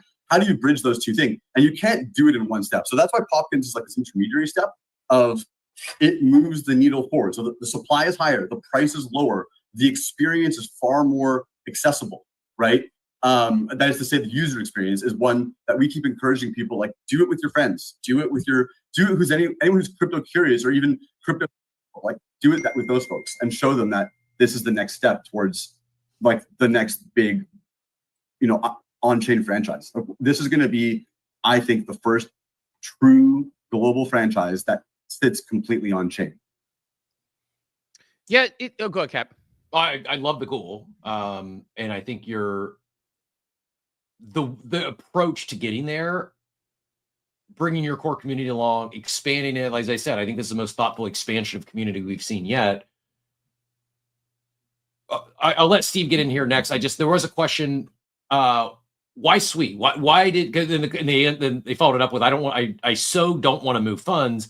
Correct me if I'm wrong, because I could be misunderstanding. If you have USDC in your Phantom wallet, say on Solana, you don't necessarily have to move or even bridge. You could just mint right from that Phantom wallet. Am I thinking correct, or do you need to move the USDC over to Sui? You can move it in that wallet. So the USDC on Sol will not work for the mint. You need to have USDC on Sui. So you'll have to do that transaction, and you could do that right in your Phantom wallet. Bridge it right in the wallet. Don't need to go to Relay or anywhere else. You just swap it right. Bridge it right from the wallet. Why Sui? What attracted you to the chain? What drove you there? Yeah, I think, like I said, a lot of what we're thinking about is very, very long term. Again, not necessarily the narrative we've seen in crypto the last, early years of this market. And I think that's just natural for any new market. But consider that like Microsoft and Apple were founded in 1975 and 76. So just it takes some time to build something great. But yeah, so Sui has that in mind, has that scale in mind, which is, and I don't know, not throwing shade at Sol. Our history has always been, where is the best place to build from a tech perspective, looking forward, like not 2 years or 1 year or 2 months, but 10, 20, 30 years. And so, we thought, we were talking to Sui, we talked to a bunch of different chains, and Sui just had this really interesting tech proposition on the security aspects, on the scalability, on parallel processing, which might sound boring, but in a nutshell, you want to ensure for these entertainment experiences that you don't get bottlenecked anywhere. If someone's, if a block is not getting closed on one end, like it doesn't actually block everyone else's user experience.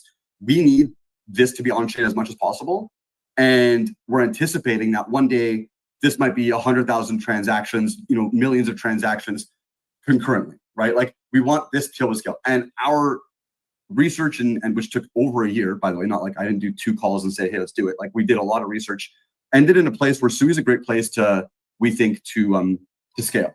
And then more than that, we met the team. The team is very impressive. They've built things that people haven't even seen yet that we're like, holy moly, we would love to use this and see what we can do with these things. One of those things, by example, was Walrus, which I think wasn't really a big thing, but when we were talking to them, we're like, oh my God, this is really, really interesting. And now it's out. Big things like that are behind the scenes that people haven't seen yet. And ultimately it's to that end. It's like, how do we build an experience that is reliable, secure, and not impaired by friction or latency or anything like that. So yeah, that was the thought. And then just as a curious, like, well, why can't Solana solve those things? I don't think they can't. It's for us like just an expansion that is one where we get to move into more of a blue ocean NFT space where we can maybe capture more existing Web3 folks and concurrently experiment on the tech side. And I would also note, the guys at Sui are, they're savant level genius. Like these guys are, they were building out blockchains like in 2009, 2010 for Meta and Facebook to scale to 2 billion people concurrently using this thing. And that's, 10, 15 years thinking about that problem is not a lot, is a long time. Steve, we won't tell them how I first pronounced their blockchain. No, I mean, I've heard both pronunciations, even this morning alone. Sui, nobody knows. It's provocative. But I want to follow up on this though, because you talked about some of the things you're doing. You talked about an actual, cartoon series. You talked about the game itself. Can you talk a little bit about, like, I think the game is something that to me probably isn't getting enough love. Can you talk about who you're sort of trying to reach with this game? You're working with Gameloft, massive win for y'all. From that perspective, like, talk about the target audience for that game. Is the idea that you build for, here with all of these, you talk about the collectibles, getting people here and the point system and everything you're doing, but who is the game for? Who is the series for? Like, talk about when you think about target audiences with these products. Yeah, for the series, it's a 6 to 12 demographic, and it's built to target more or less the 9-year-olds, because if it's well written, it'll naturally age up over time, but it can easily age down. I mean, the 6-year-olds want to watch what their siblings are watching anyways, and oftentimes they actually don't want to watch stuff that feels obviously young or diluted. So calling it 6 to 12 on the TV show, which we'll see some major announcements most likely on Monday. And then for the Gameloft game, they're pegging it at 9 to 12, but that's really a number that they use internally because they've got like different tranches of how they target different demographics, but it doesn't actually mean it's the 9 to 12-year-old range. Everybody knows, like, nowadays, like, a 5-year-old is on an iPad, right? Like, and so the age kind of gaps are a little bit blurred, but as a starting point, calling it 9 to 12, although these types of games actually definitely speak to an older demographic as well, because it's about collecting and it's kind of an aquarium type system. It's almost like if your Phantom was alive, and that works really well with the 17 plus, actually also female demographic. If you think of, like, the Farmville type plays as well. Ours is an idle RPG. And it's got a slew of mechanics that are built for collecting. It kind of is, in a way, a parallel to collecting in Web3, and the whole thing is built with an underlying on-chain loop. So it's going to be Gameloft's first ever on-chain build out, or it is, and we're definitely super proud of that. But it is a game that's targeted for either young adults or the soft 9-year-old range. I'd like to add, just because we talk about, like, bridging the gap I said before, the idea with the game is that you got a show that's going to get a whole bunch of fandom. To translate that show into collectibles at that demographic that Nick is talking about, like the 9 to 12-year-olds, which is when you start collecting Pokemon, or even sneakers, or even that, like, sort of lower entry point for collectibles, you need interactivity. You need something that's digital interactive that you could, like, sort of play and feel and, like, have that collector's inventory. And that is what the game is doing, right? It's like, if you consider, like, on the right side of the spectrum, the show and these passive points, and the left side of the spectrum is like high price collectibles in Web3 that are much more, let's say, a little bit more intense and require a little bit more indulgence. That game is a step that direction, right? So, like, consider the game a step to the left and consider the Popkins a step to the right, and we're getting closer and closer in between. Yeah, it's a thing that we were talking about on the show earlier this week, the fact that, like, why is nobody thinking beyond, 3 months down the line? Like, everyone looks at 30 days, 60 days, 90 days in Web3 and thinking about, I actually had a strategy I presented recently to a, Web3 brand. And one of the words I use is exactly what you said, which is bridge the gap and actually think about people beyond our corner of the internet, because, the next, 10 million, 20 million people aren't interested in a lot of the things that we have here. They're not going to Pump Fun and losing $100 in 5 minutes and thinking, God, this is so awesome. Like, that is not what most people are doing, but this makes sense to me. So, Gary Vaynerchuk at the beginning, when he first created VeeFriends, had this commentary where he said many, many times, he said, these are my rookie cards. These are my the very first collectible you can own. So the way you're looking at it, it feels like is very similar, where it's like, you got the game, you got the show, you have these fun mechanics that go along with it, but you're basically taking things that are traditionally,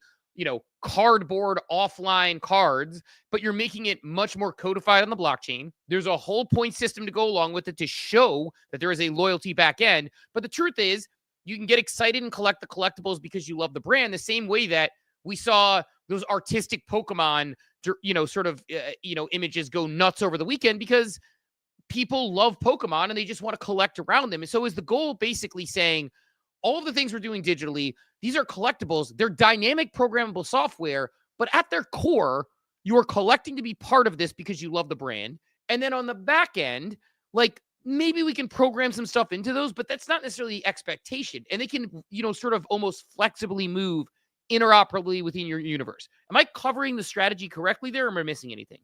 Dude, 100%. One, meet the audiences where they're at. And Steve, I know that you think a lot about this as well, because of your book and your thoughts on NFTs. But I think it's really about, like you say, shouldn't feel forced, but it should be compounding returns for the fan for stuff they're doing anyways.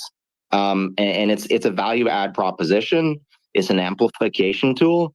But I remember I was asked by one of our big collectors who's like super DeFi and super into like where the advent of digital collectibles goes in the future. And he was always saying, show them why Web3. And I don't mean like, yeah, you mint an NFT and you keep royalties, like actually show them. And part of that puzzle is there's no wear and tear. You will always have your collectible and it'll be accessible to your wallet, and you're not going to lose that card.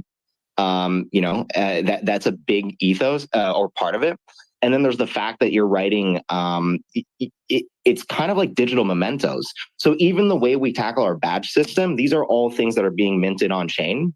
And for example, let's say you attend one of our events in Paris, or most recently in Dubai, and you get one of the badges that says, I was there and I have proof and nobody can take that from me, and it's on chain. And the company ourselves can see that, and we can start to leverage that to segment different pockets of our audiences and create gamified experiences. So we can say, hey, anybody that attended at least 2 of the 4 of our events, we know that because of the badges, we can airdrop something to those badges. Or ultimately, if all roads lead to a token, there's obvious implications there. But the point is, it's like it's a whole ecosystem of compounding returns that are all glued by digital collectibles. This gets me way irrationally excited, because this is and it makes sense. Like you mentioned the book, it's like, this is the thesis of my book. It's not about like you buy this and the utility is you sell it to someone at a higher price. It's the idea that you can do things like I talk about, I had this tweet a while back about I fly Delta as a airline. Like, if I got a POEP, and they have the data on the back end, but if I got sort of a POEP, 100%. Yeah, I know where you're going. Yeah.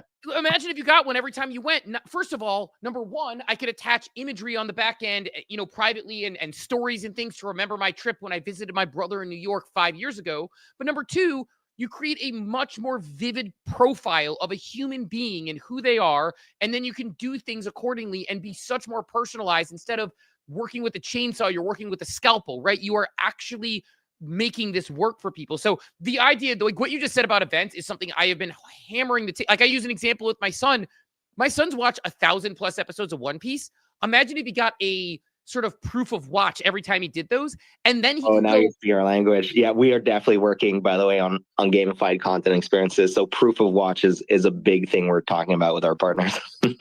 See, that gets me excited, because that's like, it's not about like me making money because I have this like soulbound token that says I watched a Clayno episode. It means that I can get in a Discord and a private channel with other people who have watched 1,000 Claynos episodes, and I can have conversations and create lore around them and have discussions where it's like, you know, you go onto like a message board, someone might be LARPing or they might be making fun of you. It's like that ability to actually really identify your top fans and then reward them accordingly. Like Andrew and you send them a video, or like you give them like an experience because you know that they've been really great fans. I think that is where the ticket is. And I think that's the direction you're going, it feels like.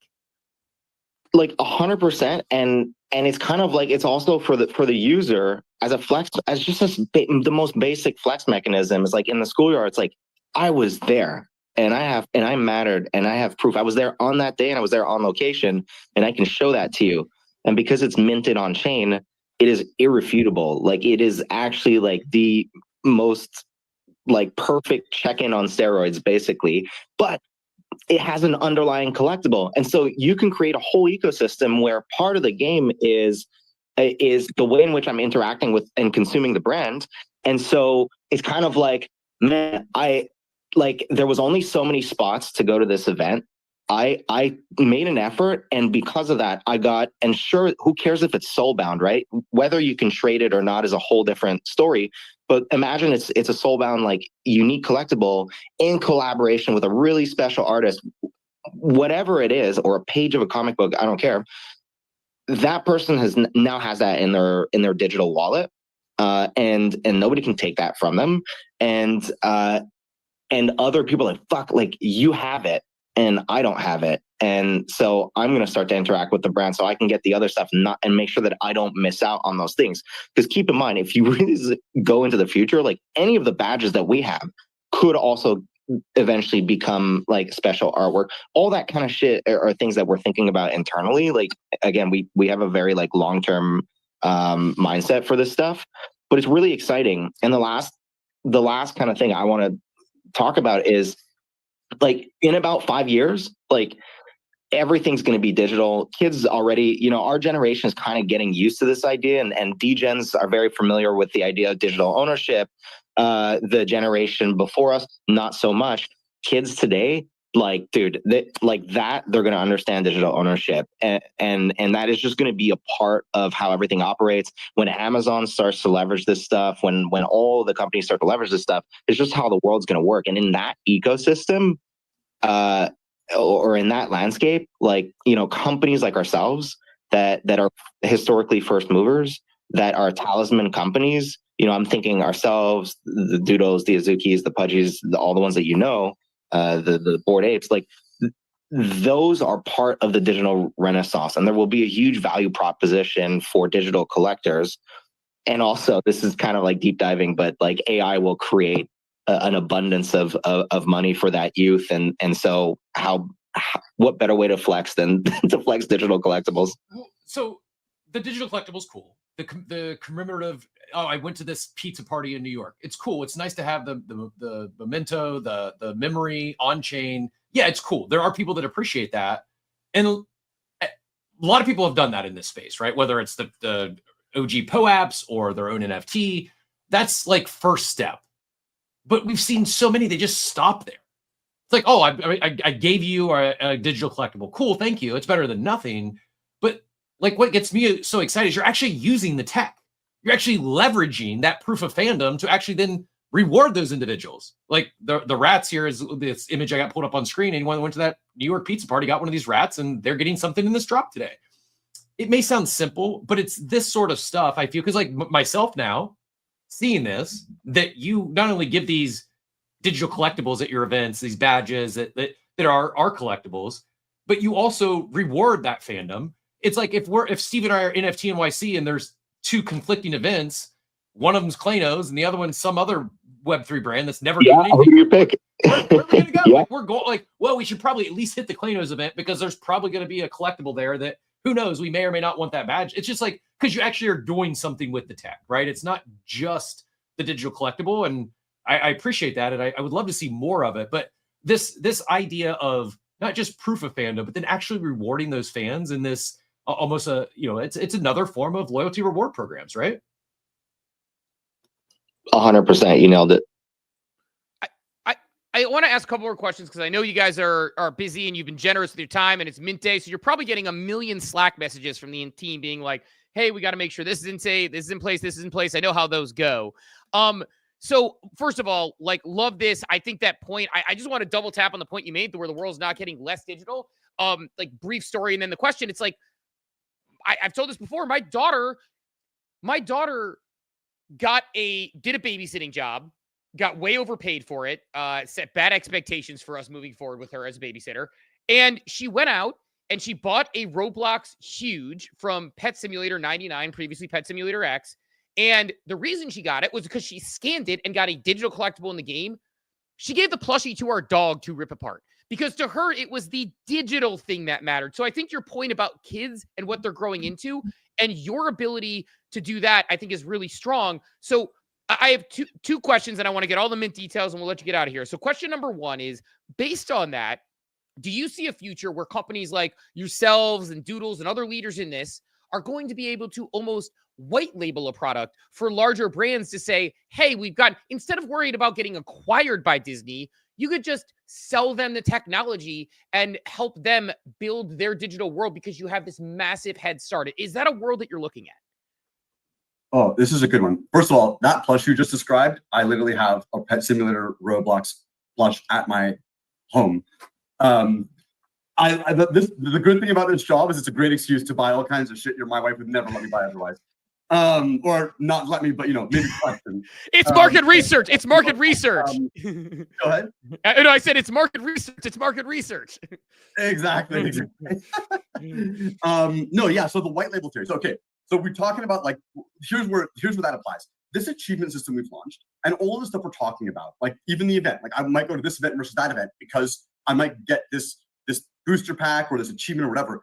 It's all under this theory that we've got. And I think it's theory today, but I think it'll sound obvious to a lot of people that a brand is not built without its fans. And in the past, all brands that have built up to where they are today have taken their fans for granted. Not because they're bad people, because they just didn't need to reward fans, right? The competition wasn't as stiff as today. So Lord of the Rings, Star Wars, these are two humongous entertainment brands that are built largely off the back of fan websites, of fan events that have nothing to do or not organized by their studios or entertainment companies who actually own the IP, but get all the benefit of those fan events, that fan interaction online, fan UGC, huge for these things. And now, because it's just so much more competitive in the entertainment business, there's like so much content coming out across streaming, YouTube, and so on and so forth. We are of the mind, and you can't really name any big entertainment brands that have come up or are coming up now in the last 10, 15 years, right? It's just too competitive. And I see brands, not that there's not good entertainment. And so the achievement system is one where we want to measure fan contribution into the creation of the brand and the success of the brand and properly reward those fans as the brand gets more and more successful. Today, our achievement system is sitting on this collectible layer because that's what we've got. But like you guys talked about it, like, proof of attention, proof of watching different content will be in there. Proof of, like, let's say, UGC or like, spreading the lore on Twitter or all these other places, like anything that creates fandom, we want to measure it. An example is that today is a mint day for Popkins. There's going to be a whole set of achievements that come alongside that. One-time achievements for having participated in the mint in different ways, right? And just like an event, like if you showed up to this event at that place, you might get some sort of achievement or thing. So to answer the question on white labeling, this achievement system is going to get bigger and bigger and bigger, and it's going to create a machine that measures fandom.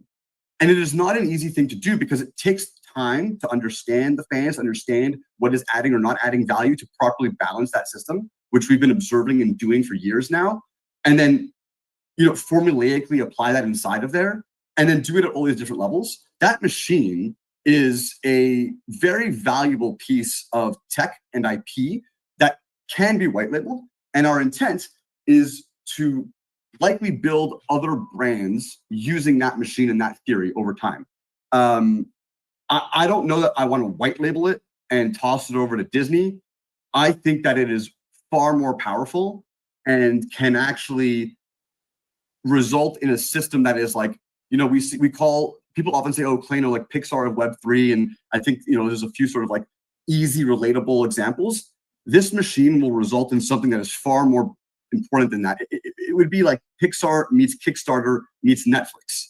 And it will compete with all of those if we do it properly. And yes, we are far ahead of the curve there, because it's not something that you can just hire a bunch of devs. Oh, I built it, right? You need to understand fandom, like, and really relate to it and understand what the value prop is of what are people adding in and balance it accordingly. And we've got a head start on that, not just because of the years that we've got, but because we've been thinking about this at length for years before that. And we are, big fans of these things with that thought in mind. So it's a big proposition, but it is a big opportunity. And I think we're very, very far ahead of the curve.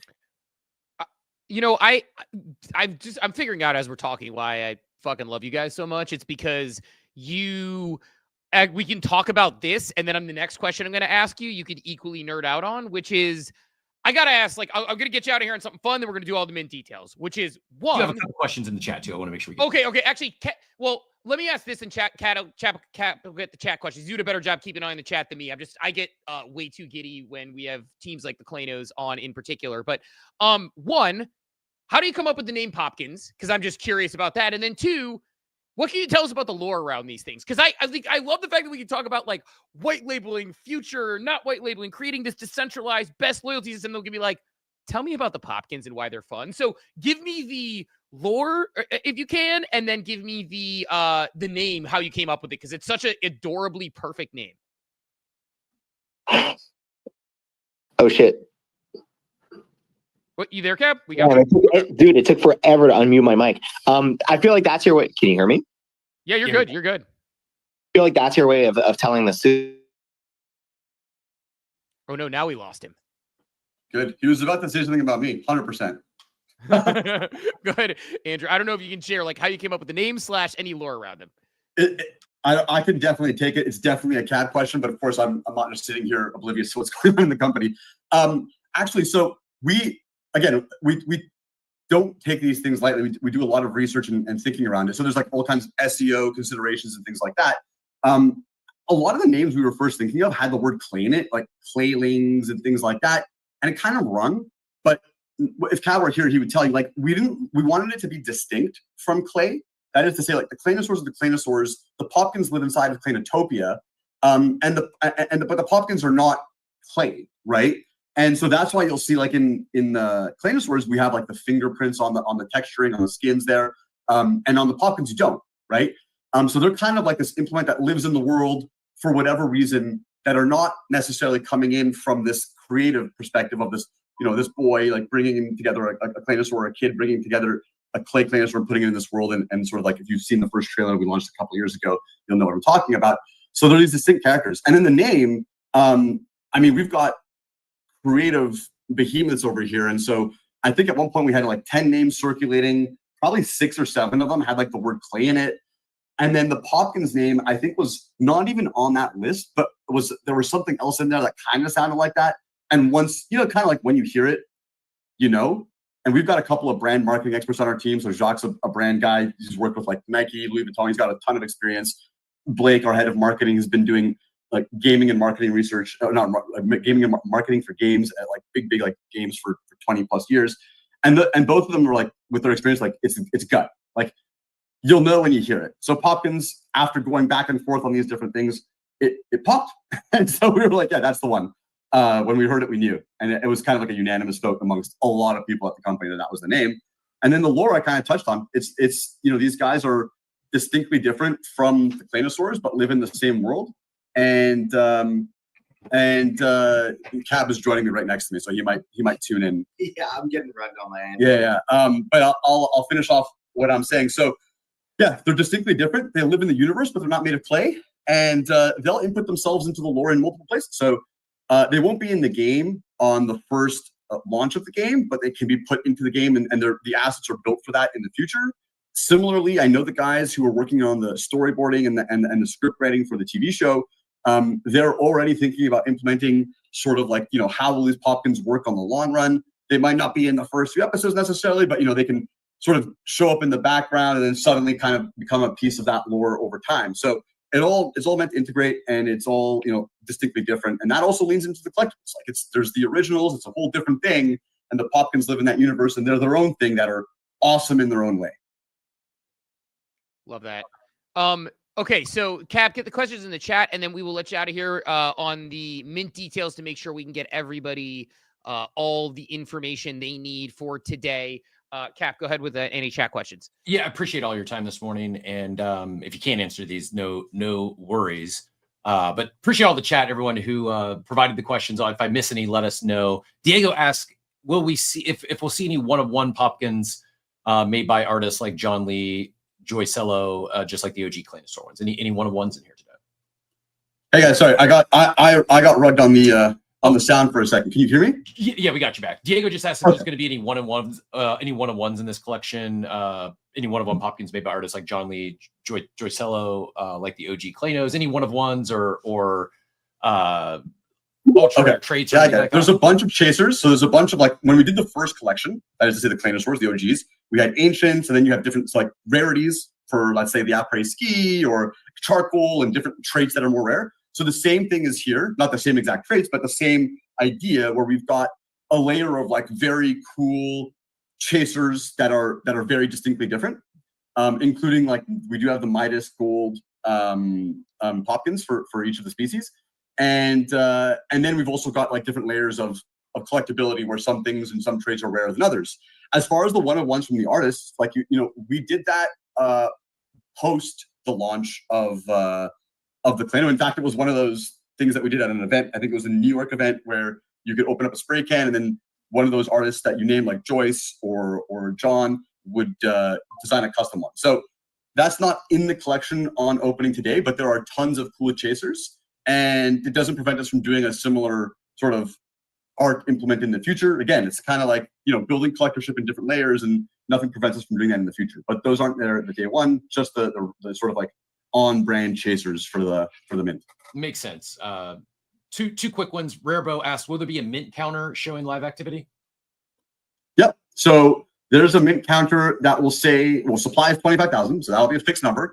And then the number of packs that are claimed and sold will be on the other side of that number. That shows you how many have been sort of are out in the world. And then below that, there's a more detailed version of which ones. So there's the rat packs, there's the guarantee packs that if you had a class selected OG before, you could get a guarantee pack already. And then there's all of these public sale mystery packs that are going out as well. So that'll all be there at the bottom of the page when you claim or purchase your mystery packs. And this is an important one. When we're talking about those packs, Mr. O asks, when do we crack the pack? Does it crack right away? And if I get no Popkin, will I get a refund, or do I get what does that look like? And I saw on the graphic, I'll pull that back up here in a second, you mentioned in there to be sure, have your recording ready to record the pack rip. So yeah, what does that look like? Does it automatically go to the pack rip? Can they open it later? What does that look like? Yeah, so the sales period for the mystery packs is from today when we open. We're going to announce that timing shortly, all the way through to June 3rd. We'll announce it before it closes as well. During that period, you buy the packs / claim packs on the website. That will translate into tickets. I'm using a distinct word here, tickets in your wallet. Then on June 3rd, 4th, we will distribute, according to those tickets, the packs. So then the packs will be distributed into the same wallet. So you don't have to do anything at that point. And then on June 5th, you'll be able to open the packs. So when you claim today or purchase the mystery packs today, you're going to get a ticket in your wallet, and then you'll be distributed the packs June 3rd or 4th. At that point in time, and then June 5th you can open. But at that point, you won't be able to buy more packs. We're only selling them in that fixed period of time. And after that, you'll get them and we open. And then the refund comes on that timeline as well. So the refund will come along that timeline of the distribution. So when we send out the packs, we'll be sending out refunds along the same timeline. So by June 5th, we're hoping that everyone will have been refunded and all packs will have been distributed, and you'll be able to start opening and ripping packs.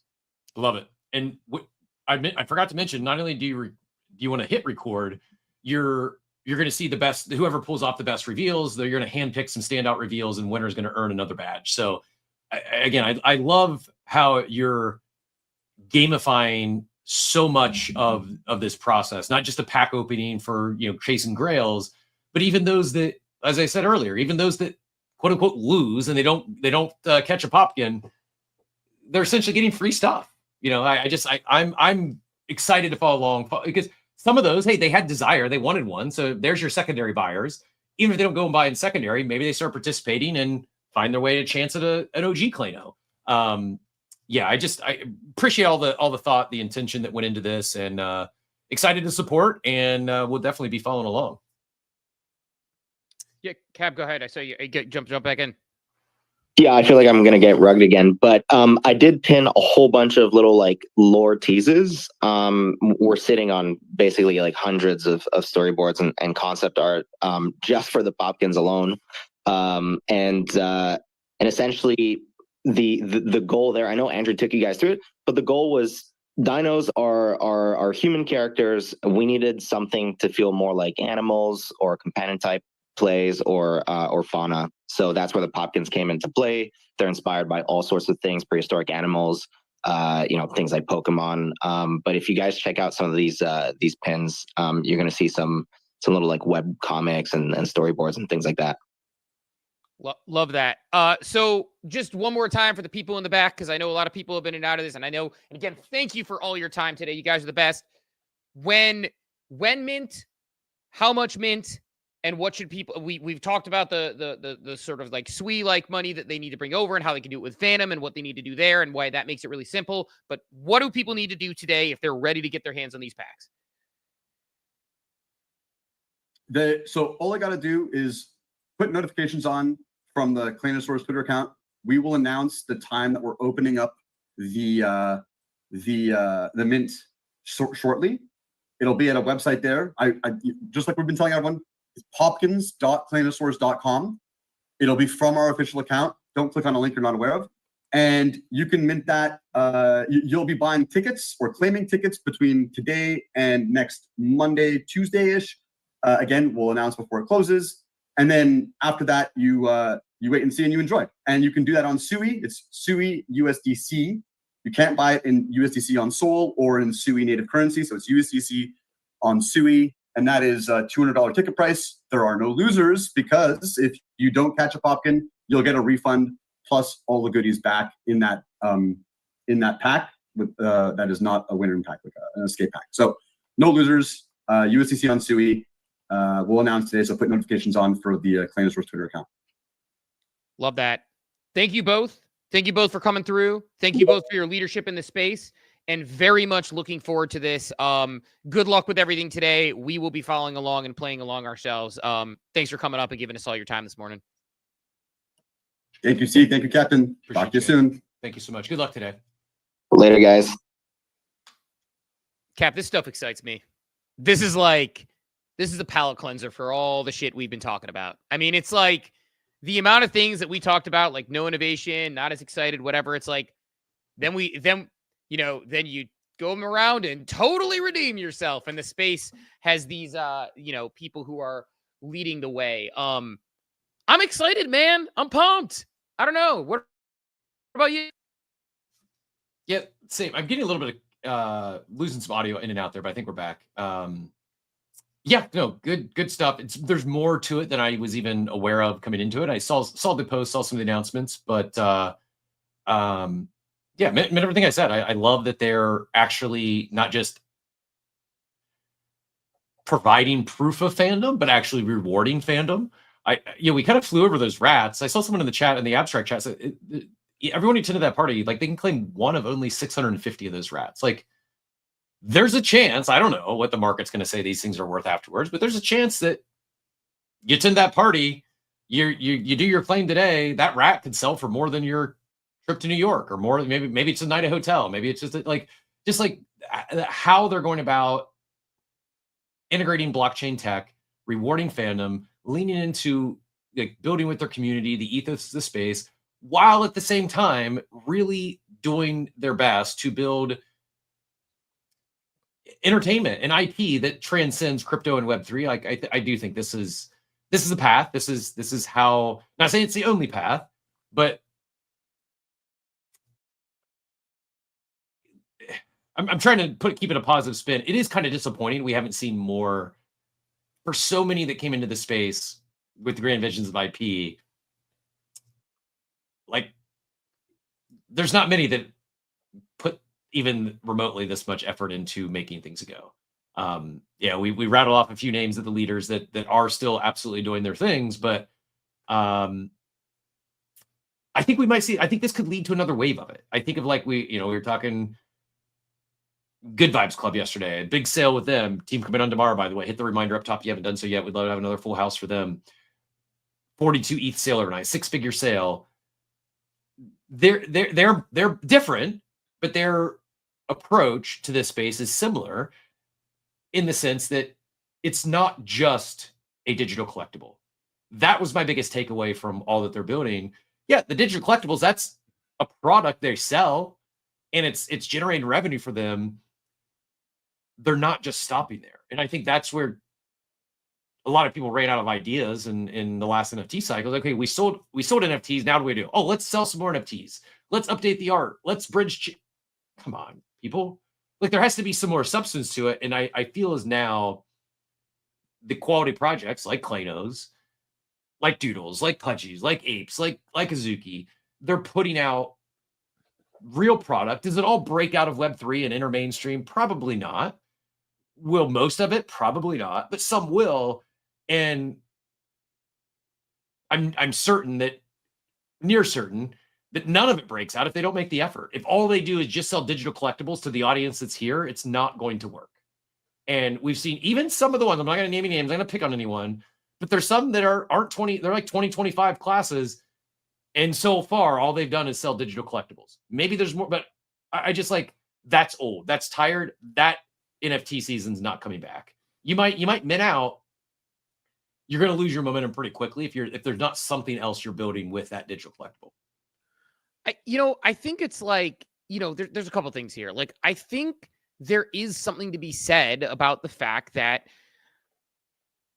they could have come on and been like, these are going to be in the show. These are going to be the key to the video game. Mint these. It's important. They put so much effort into these mechanics. It's almost like they enjoy doing something a little different. They enjoy the fun. They enjoy creating the moments with their fans. They enjoy creating those moments with the community. And that's what you need. Like, I kind of hit on it, and I don't think I landed the plane on it as well as I wanted to, but when I work at large brands and we did our execution around the Super Bowl, a new product, the amount of time and effort that goes into it is high. Like, it's not just like, hey, we have this new product, come check it out. Here's some hype around it. It's, we have a new product, and what is PR doing? And what is social doing? And what is advertising doing? And what is paid media doing? And what is the, what are we doing with influencer marketing? And how are we bringing it to market? And what does the cadence look like? And how do we make sure those all line up? And how does and there was a PM that looked at like a Gantt chart of all the things and when they were running and how they are running to make sure everything ran perfectly. It feels like that's what they're doing here with this. They're actually having a mint where here's the mint. Here's what's going to happen. Here's how you're going to pull it. Here are different mechanics. Here's the reveal. Here's the ticket. Here's the, and the cadence of communications. Oh, by the way, record it. They're going to be resharing a lot of those. Like, this is thoughtful. And I think this is what we need more of. I'm excited about it. Like, it is a absolute palate cleanser, to see a real brand being built in this way and actually thinking about it. And it's what you want to see from you don't want it to just be like more NFTs, more Ponzi's, more this. It's like they're developing a game with Gameloft. That takes time. They're developing a series that takes time. And they're keeping people engaged along the way while they do it. This is the dream we had in 2021 for a lot of these IP brands. And, instead of selling, cats and rats and bats and dogs and you name it, next thing, it's like, pigeons and whatever. It's like, it's a, it's not just the hype is the next mint and the mint is the product and the product itself is just hype. It's the product itself is the IP and you can participate in it. It's cool.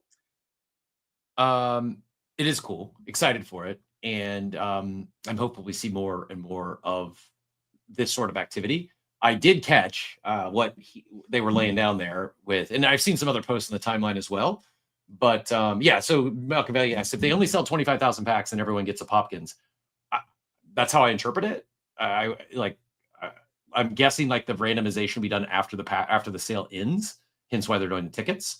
I meant to ask them that, I forgot. If I'm actually fine that we didn't, but I was going to like if they don't hit the 25,000, are they burning them? What happens? And I don't think that'll be an issue. I think they probably sell out without much issue here, but 25,000 is a big number. 200. I mean, you're talking a $5 million raise. It is things are coming back for sure, but send them good vibes, and I imagine there's still stress and pressure running in, leading up to a mint day like this.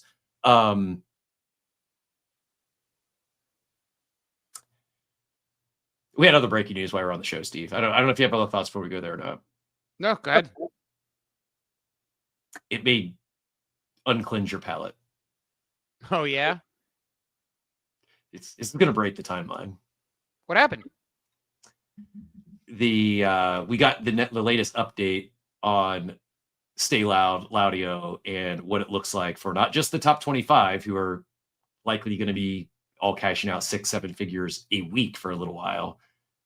Beyond the top 25, the top 1,000 people on the leaderboard will receive a 0.2 Solana allocation for the presale. Here's how much your allocation will be worth at different Loud market caps. At a $500,000 market cap, it'll be worth $112. At $1 million, it'll be worth $225. At $5 million, it'll be worth $1,000. I'm going to say it again. At a $5 million market cap, the top 1,000 people are going to get $1,000, $1,100. At a $10 million market cap, they're going to get $2,200. At a $25 million market cap, it'd be $5,625. At $50 million, it'd be $11,000. At a $100 million market cap, the top 1,000 people are going to get $22,000. At a $200 million market cap, it goes to $45,000. People may not like it. I'm not sure how they have those numbers though. Like, are they capping the presale? And if they're capping the presale, is it going to be allow listed to cap the presale so only the top 1,000 can get in the presale? Okay, because there has to be some very specific mechanics around that to make it work. Yep. The only way you're getting this is if you're loud about it. The initial attention offering. At first, when I first heard, like, this is kind of cheesy. Dude, I'm convinced. I don't think there's any escape in this. Like, maybe it doesn't stick. Like, there's got to be something else for it to keep going. But we're just. I saw a post from ICO. I'll go pull that up here in a second. Compared this, like, he was around during the 2017 ICO phase. And that got really messy. It got really extractive, got really grifty. But for those who are here for the full cycle, many would still say to this day it was the most fair and equitable way to do a drop. There was no VCs in. Like, if you were, you all had a fair shot if you were pick the right ones early. Is there a place to see the top 1,000, or are they only showing the top 50? No, there's a leaderboard. Let me see if I can go get it. I'll tell you right. Like, you may, like, I'm going to talk about this. Like, it's just on the low side. It's probably $1,000 for sending a few tweets. On the high side, you could be talking $50,000, $100,000. Like, it's just like the momentum this is going to create by how they're structuring this drop. This is not going to be the last we see of this type. This concept of an initial attention offering.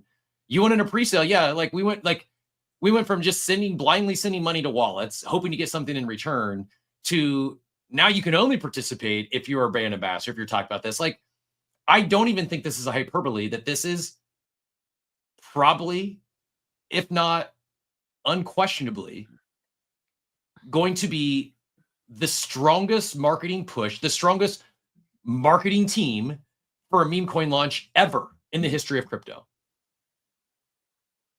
Look at the names on the leaderboard. Look at the top 25. And they're not slowing down. Like, how do I see the leaderboard though? Like, I'm curious, like for example, like, this may, like I've said before, like, I'm not going to like try to grind to get in those top people who are printing and just making it my entire personality.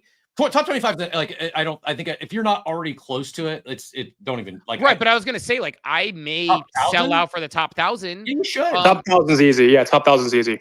Yeah, where do we see that? Because I want to see the leaderboard of, like, where I exist right now. Cause I made a couple comments about it. Like, am I on it at the moment? Did they not count my stuff? Like, I'm curious. So, like, if anybody knows where to find the leaderboard, I probably will go for top 1,000 because that seems like I don't have to be too crazy about it, and I can, I can. I believe I'll pull it up, but I'm pretty sure it's just. Steve, one post a week, top 1,000, one post a week. And like, I'll add some context here for this, like the unfortunate reality of how these things work. And like, this is smart business, by the way. I don't hate this. I encourage people to do this if they have leverage to do this. A lot of the brands that are running on Kaito pre-TGE, as well as like the one that's kind of launching here now, what you guys are speaking about, a lot of the creators that are well known are double dipping. So like they have behind the scenes deals with these brands that are pre-TGEing, whether it's public, whether it's not, it is what it is. Most of it's public though. They also have a double dip from them being paid to do sponsored content with them, but they're also double dipping when it comes to actually the rewards of the content being posted. So they're quote unquote eating from the airdrop, aka the token that's coming from the posted content that they're getting likes on, but they're also eating from behind the scenes partnership deals. That's the way these things are going. If you have capacity to do that, I'd encourage you guys to do that. Just don't sell yourself short and dilute the brand by posting some of the stuff. Get in touch with the brand's pre-TGE side, work with them, consistent basis, then post about it. Win both ways. Don't sell yourself like a prostitute. Don't do it. I only see myself on. I mean, I don't see myself at all on the top 100. So I'm not like so I don't know if there's a top 1,000 because I'm curious where I end up on the top 1,000 if I do, because that would be potentially how big that is. It could be a big win. And yeah, that's definitely the case. Like someone also, like, go ahead. So let me pull this up. Sorry, I just was sharing the highlights. Sorry to cut you off. I think you're gonna be glad about your other move you made yesterday, because here's the eligibility. So priority access guaranteed reserved for the top 1,000 yappers. The actual top 1,000 leaderboard, I'm not finding on Kaito yet, but presumably it'll be on there soon. Phase 2 is open to all Kaito users with a linked Solana address and at least 10 smart followers. So if you don't have your Solana address linked to Kaito, we've been talking about that for weeks. You've been beating that drum. Go get it linked now. And then the details are such. On Saturday at 10 a.m., the launch pad goes as follows. Goal is 70,000 or 400 SOL for 45% of the allowed supply. That's insane. That's why the 2.2 SOL gets so much, because they're pricing it so low and really leaning into the attention they're capturing here. So those top 1,000 their wallets whitelisted, 0.2 contribution. You just saw the math that Whale did. Phase 2 is first come first serve, also 0.2 SOL. There'll be about 120,000 whitelist wallets. If oversubscribed, the minimum will drop to 0.05 SOL. To ensure fair access, phase 1 wallets won't be able to join phase 2. Shoot, I was just going to say, I was actually getting ready to say I'm going to shoot for both. Should phase 1 sell out, there will be 200 SOL left to be filled in for phase 2. It will be first come first serve, so only the fastest will get it. The initial attention offering is structured in a way that rewards early contributors and valuable community members first, while allowing the wider Kaito community to participate. Here, this is the token supply. 450 million are going out in that initial attention offering. 45% are going into liquidity pool, and then 10% community initiatives and market makers. I just it keeps getting better, Steve. This is hat tip to Ultra and the team. It's in a space that's hard to capture attention because it's so fleeting, and you have Kaito leaderboard and snaps and yaks. Basically, there's others on Kaito, right? And they've still been able to capture a quarter of that attention because of how well this is done. When I say how well it's done, I'm not guaranteeing it's going to billions of dollars or it's something we're talking about a month from now. From everything we've seen that's captured attention, I can't remember anything we've seen that's captured so much of the leading KOL's attention, to the point where it's those that are fading this, that have the ability to hit that top 25, I'm questioning their intelligence. Yeah, I wasn't going to go top 25. That is not within. Yeah. And we're just not we're just being candid with ourselves. We aren't those top tier yappers. You'd have to catch lightning in a bottle to hit that. So not going for that, but the top 25 is an impressive list. They're keeping those people talking about it. And now today it's going to go from, I don't know, maybe 100 people competing for that top 25 to most people on the timeline competing for the top 1,000. What do you think the loud market Loud mind share will be tomorrow morning when we start the show. Yeah, it's going to be, I mean, here's the other thing is like, I feel like, so I still don't love this. Right now it's at 27%. What do you think it is tomorrow morning? I mean, I couldn't even guess. Like 27% is so massive when you think about it.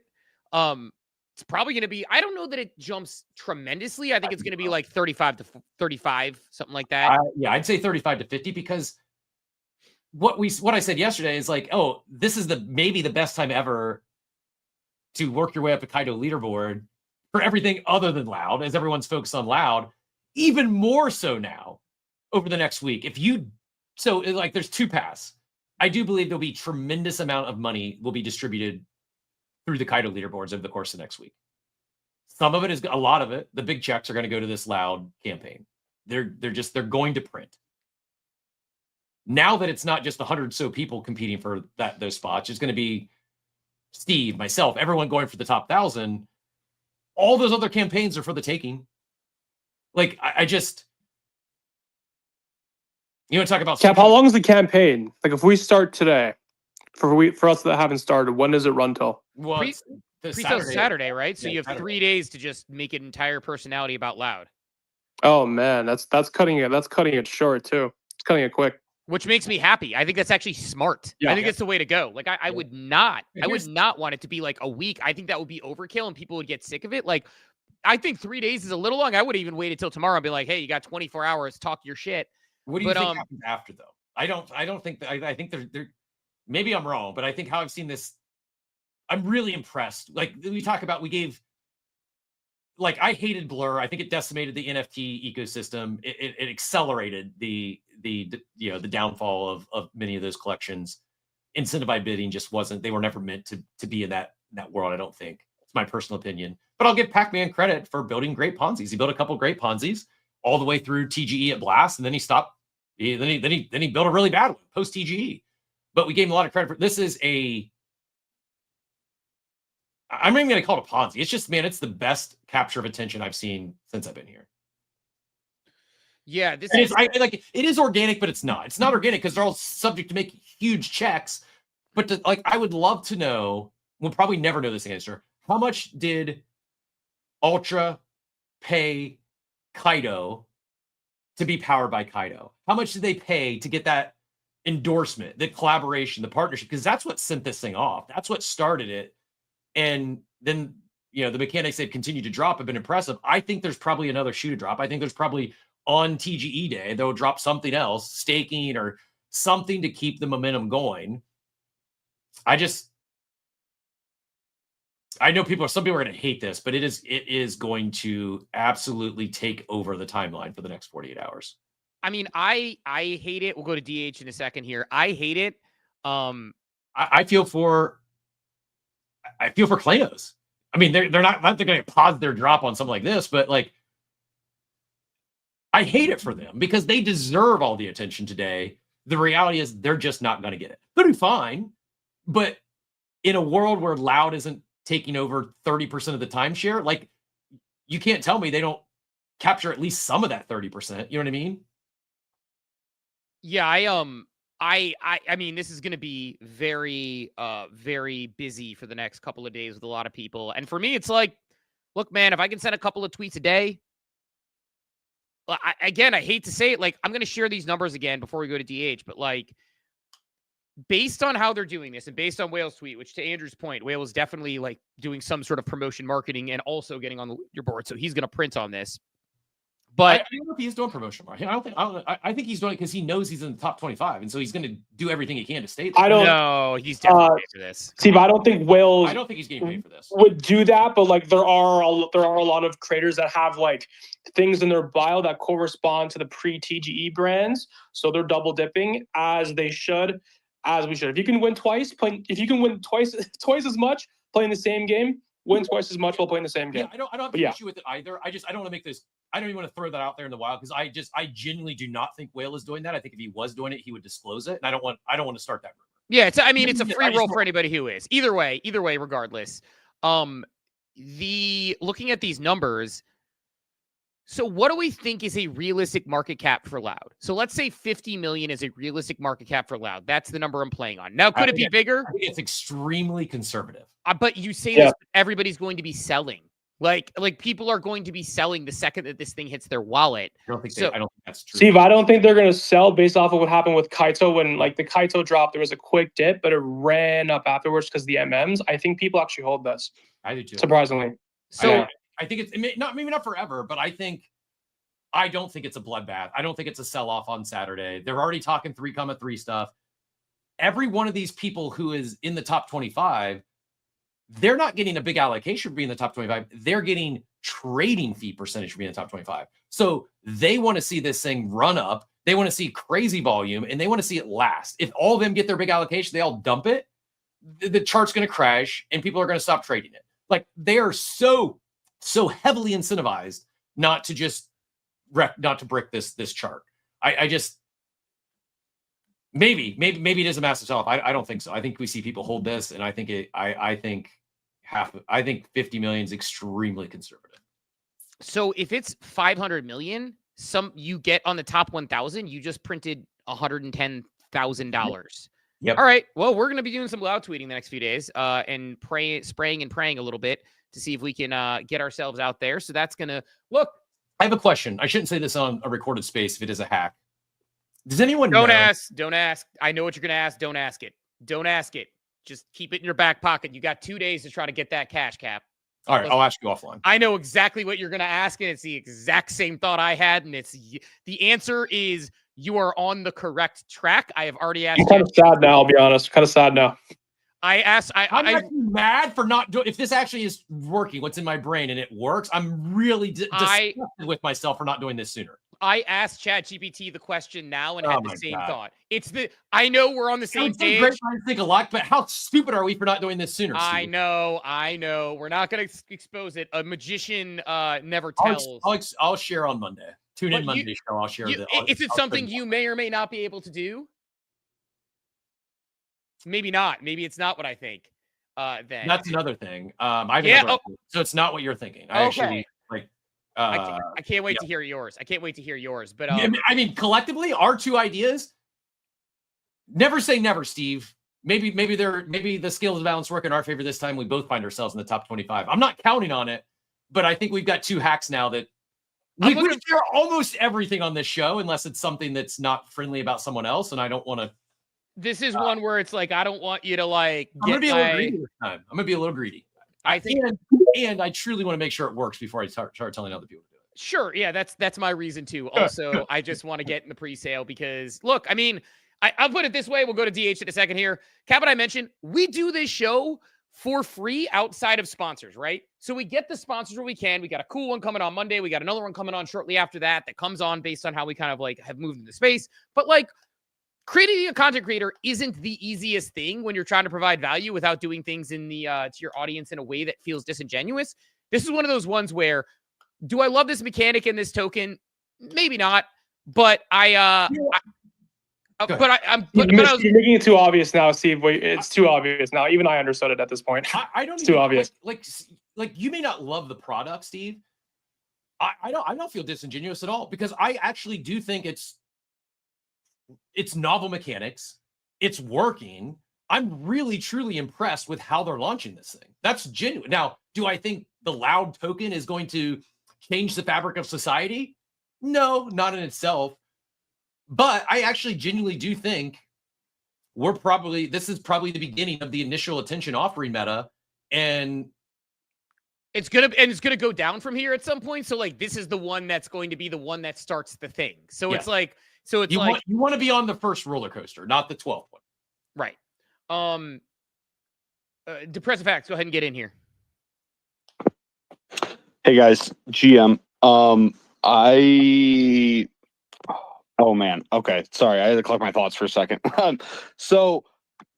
This is very, very just off the top of my head. I don't know if this is the case at all, but just kind of thinking like, what would make this have any type of staying power whatsoever?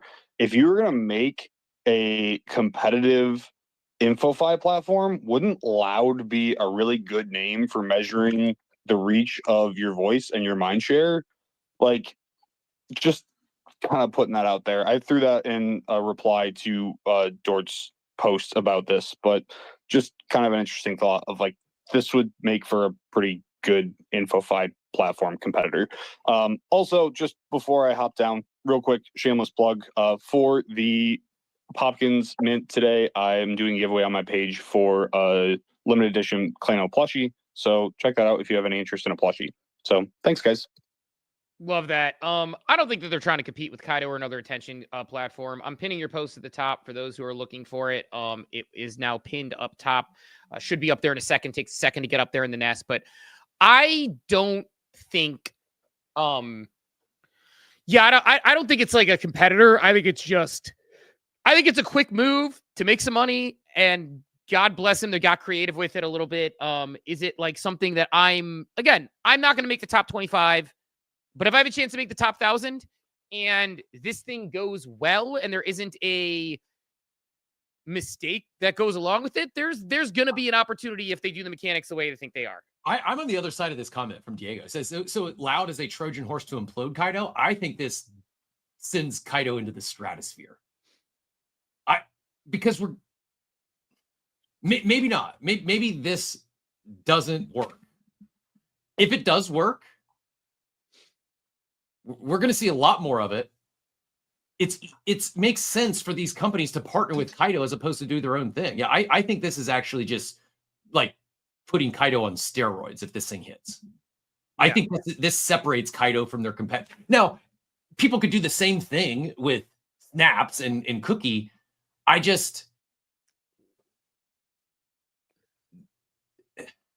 Maybe it's a bust. From what I've seen, what I know now and believe to be true, this could go down as one of, if not the greatest stimmy of all time in crypto. Like, if not even the best case scenario results, if those top 25 people only get $100,000 each, and the top 1,000 only get $1,000, which I don't remember that market cap, $500,000 or something ridiculous. What does that do for markets? Where does that flow? Does it go into other memes? Does it go into NFTs? Like, we get excited about airdrop. Like, if we looked at that chart and it was like the 0.2 Sol worked out to, if you hit the top 1,000, you might get an extra $200. We're probably not talking about it. These are big numbers. Like, how they're going about this, the sharing in the trading revenue, that's new. And I keep going back to this. Sharing in the upside, I think, is a superpower in crypto. Being able to share, whether it's you want to talk dividends or trading fees or revenue streams, like sharing in the upside of whatever you're building with those who are helping you build it, to me, that's at the core of Web3. I know blockchain tech is far more than that, but for me, what got me so excited about this space was that concept. This is a new way to do that. And I think it potentially could go over very well. And you may not be excited about Loud the token. If this works though, Steve, why couldn't another company that wants to create in real life IP or a clothing, like do something, they have a big vision of what they want to build, and this is how they launch the thing, as far as funding, as far as brand ambassadors, as I said, like there's not a protocol in the space, I don't think, that could go hire everyone on that top 25 leaderboard. Like maybe they could afford it, but to be able to get all 25 of them all to agree to talk about their project, no one's ever done it before that I know of. I don't think anyone's ever got. Yeah, but I don't know if that's a commentary on the top 25 leaderboard versus a commentary on what they're doing. Like, yes, it's working, but like, there's probably an art piece here. Like, this is a live art exhibition, a modern art exhibition on the crypto space. Because even people like me and you who are like, you know what? We're not going to make top 25. The mechanic's not there, whatever.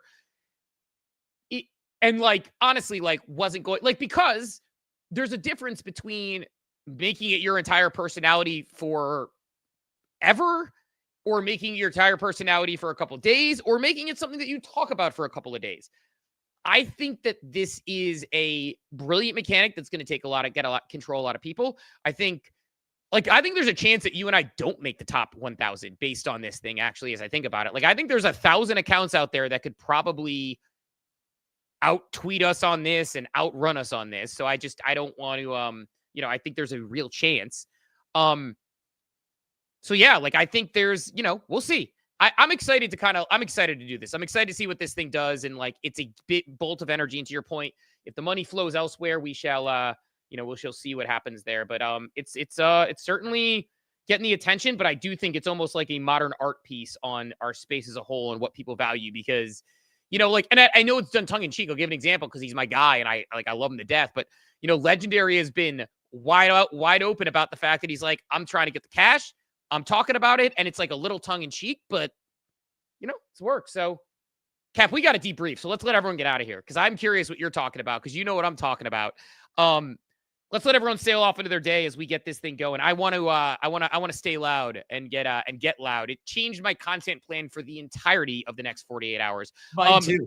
When does it? I kid you not, I had a new thing. I was going to start a new daily bit today. Actually, tomorrow or Monday, to be totally transparent. Maybe I do start Monday now. We'll see how this weekend goes. Or there's a chance the new daily bit just becomes I'm just loud in the morning, Steve.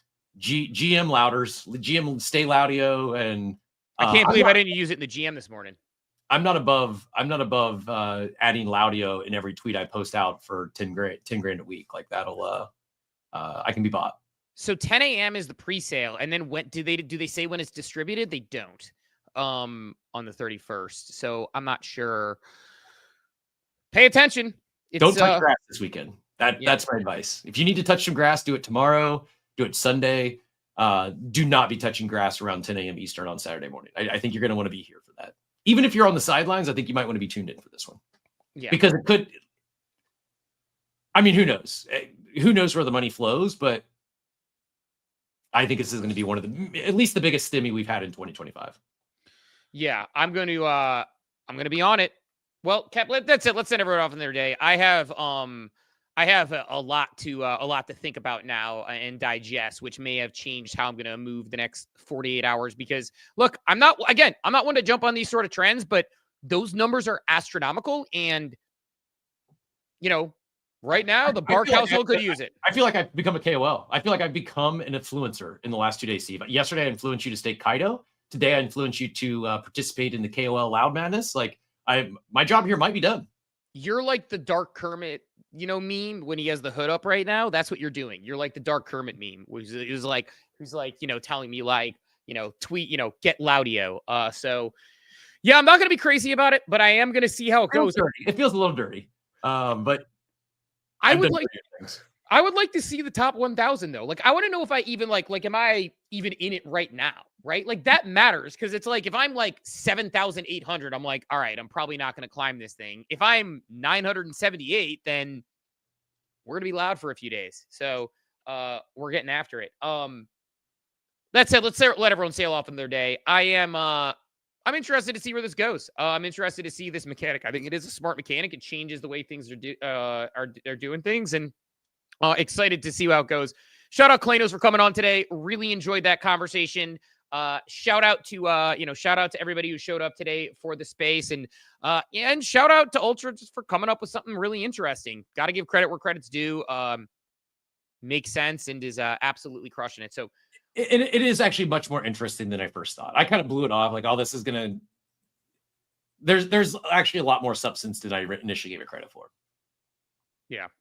Let's let everyone sail off on their days. Thanks to everyone who came through this morning. We will talk to everybody. Good vibes coming on tomorrow. We're going to get Laudio about it. We'll talk to everybody bright and early tomorrow morning at 8 a.m. Eastern time. Have a wonderful, wonderful day, everybody. Thanks for tuning into Coffee with Captain, powered by ApeCoin. We hope you enjoyed the show, and remember, nothing we discussed today is financial advice. Until next time, keep exploring, stay curious, and we'll see you soon. Have a great day. Welcome to the future.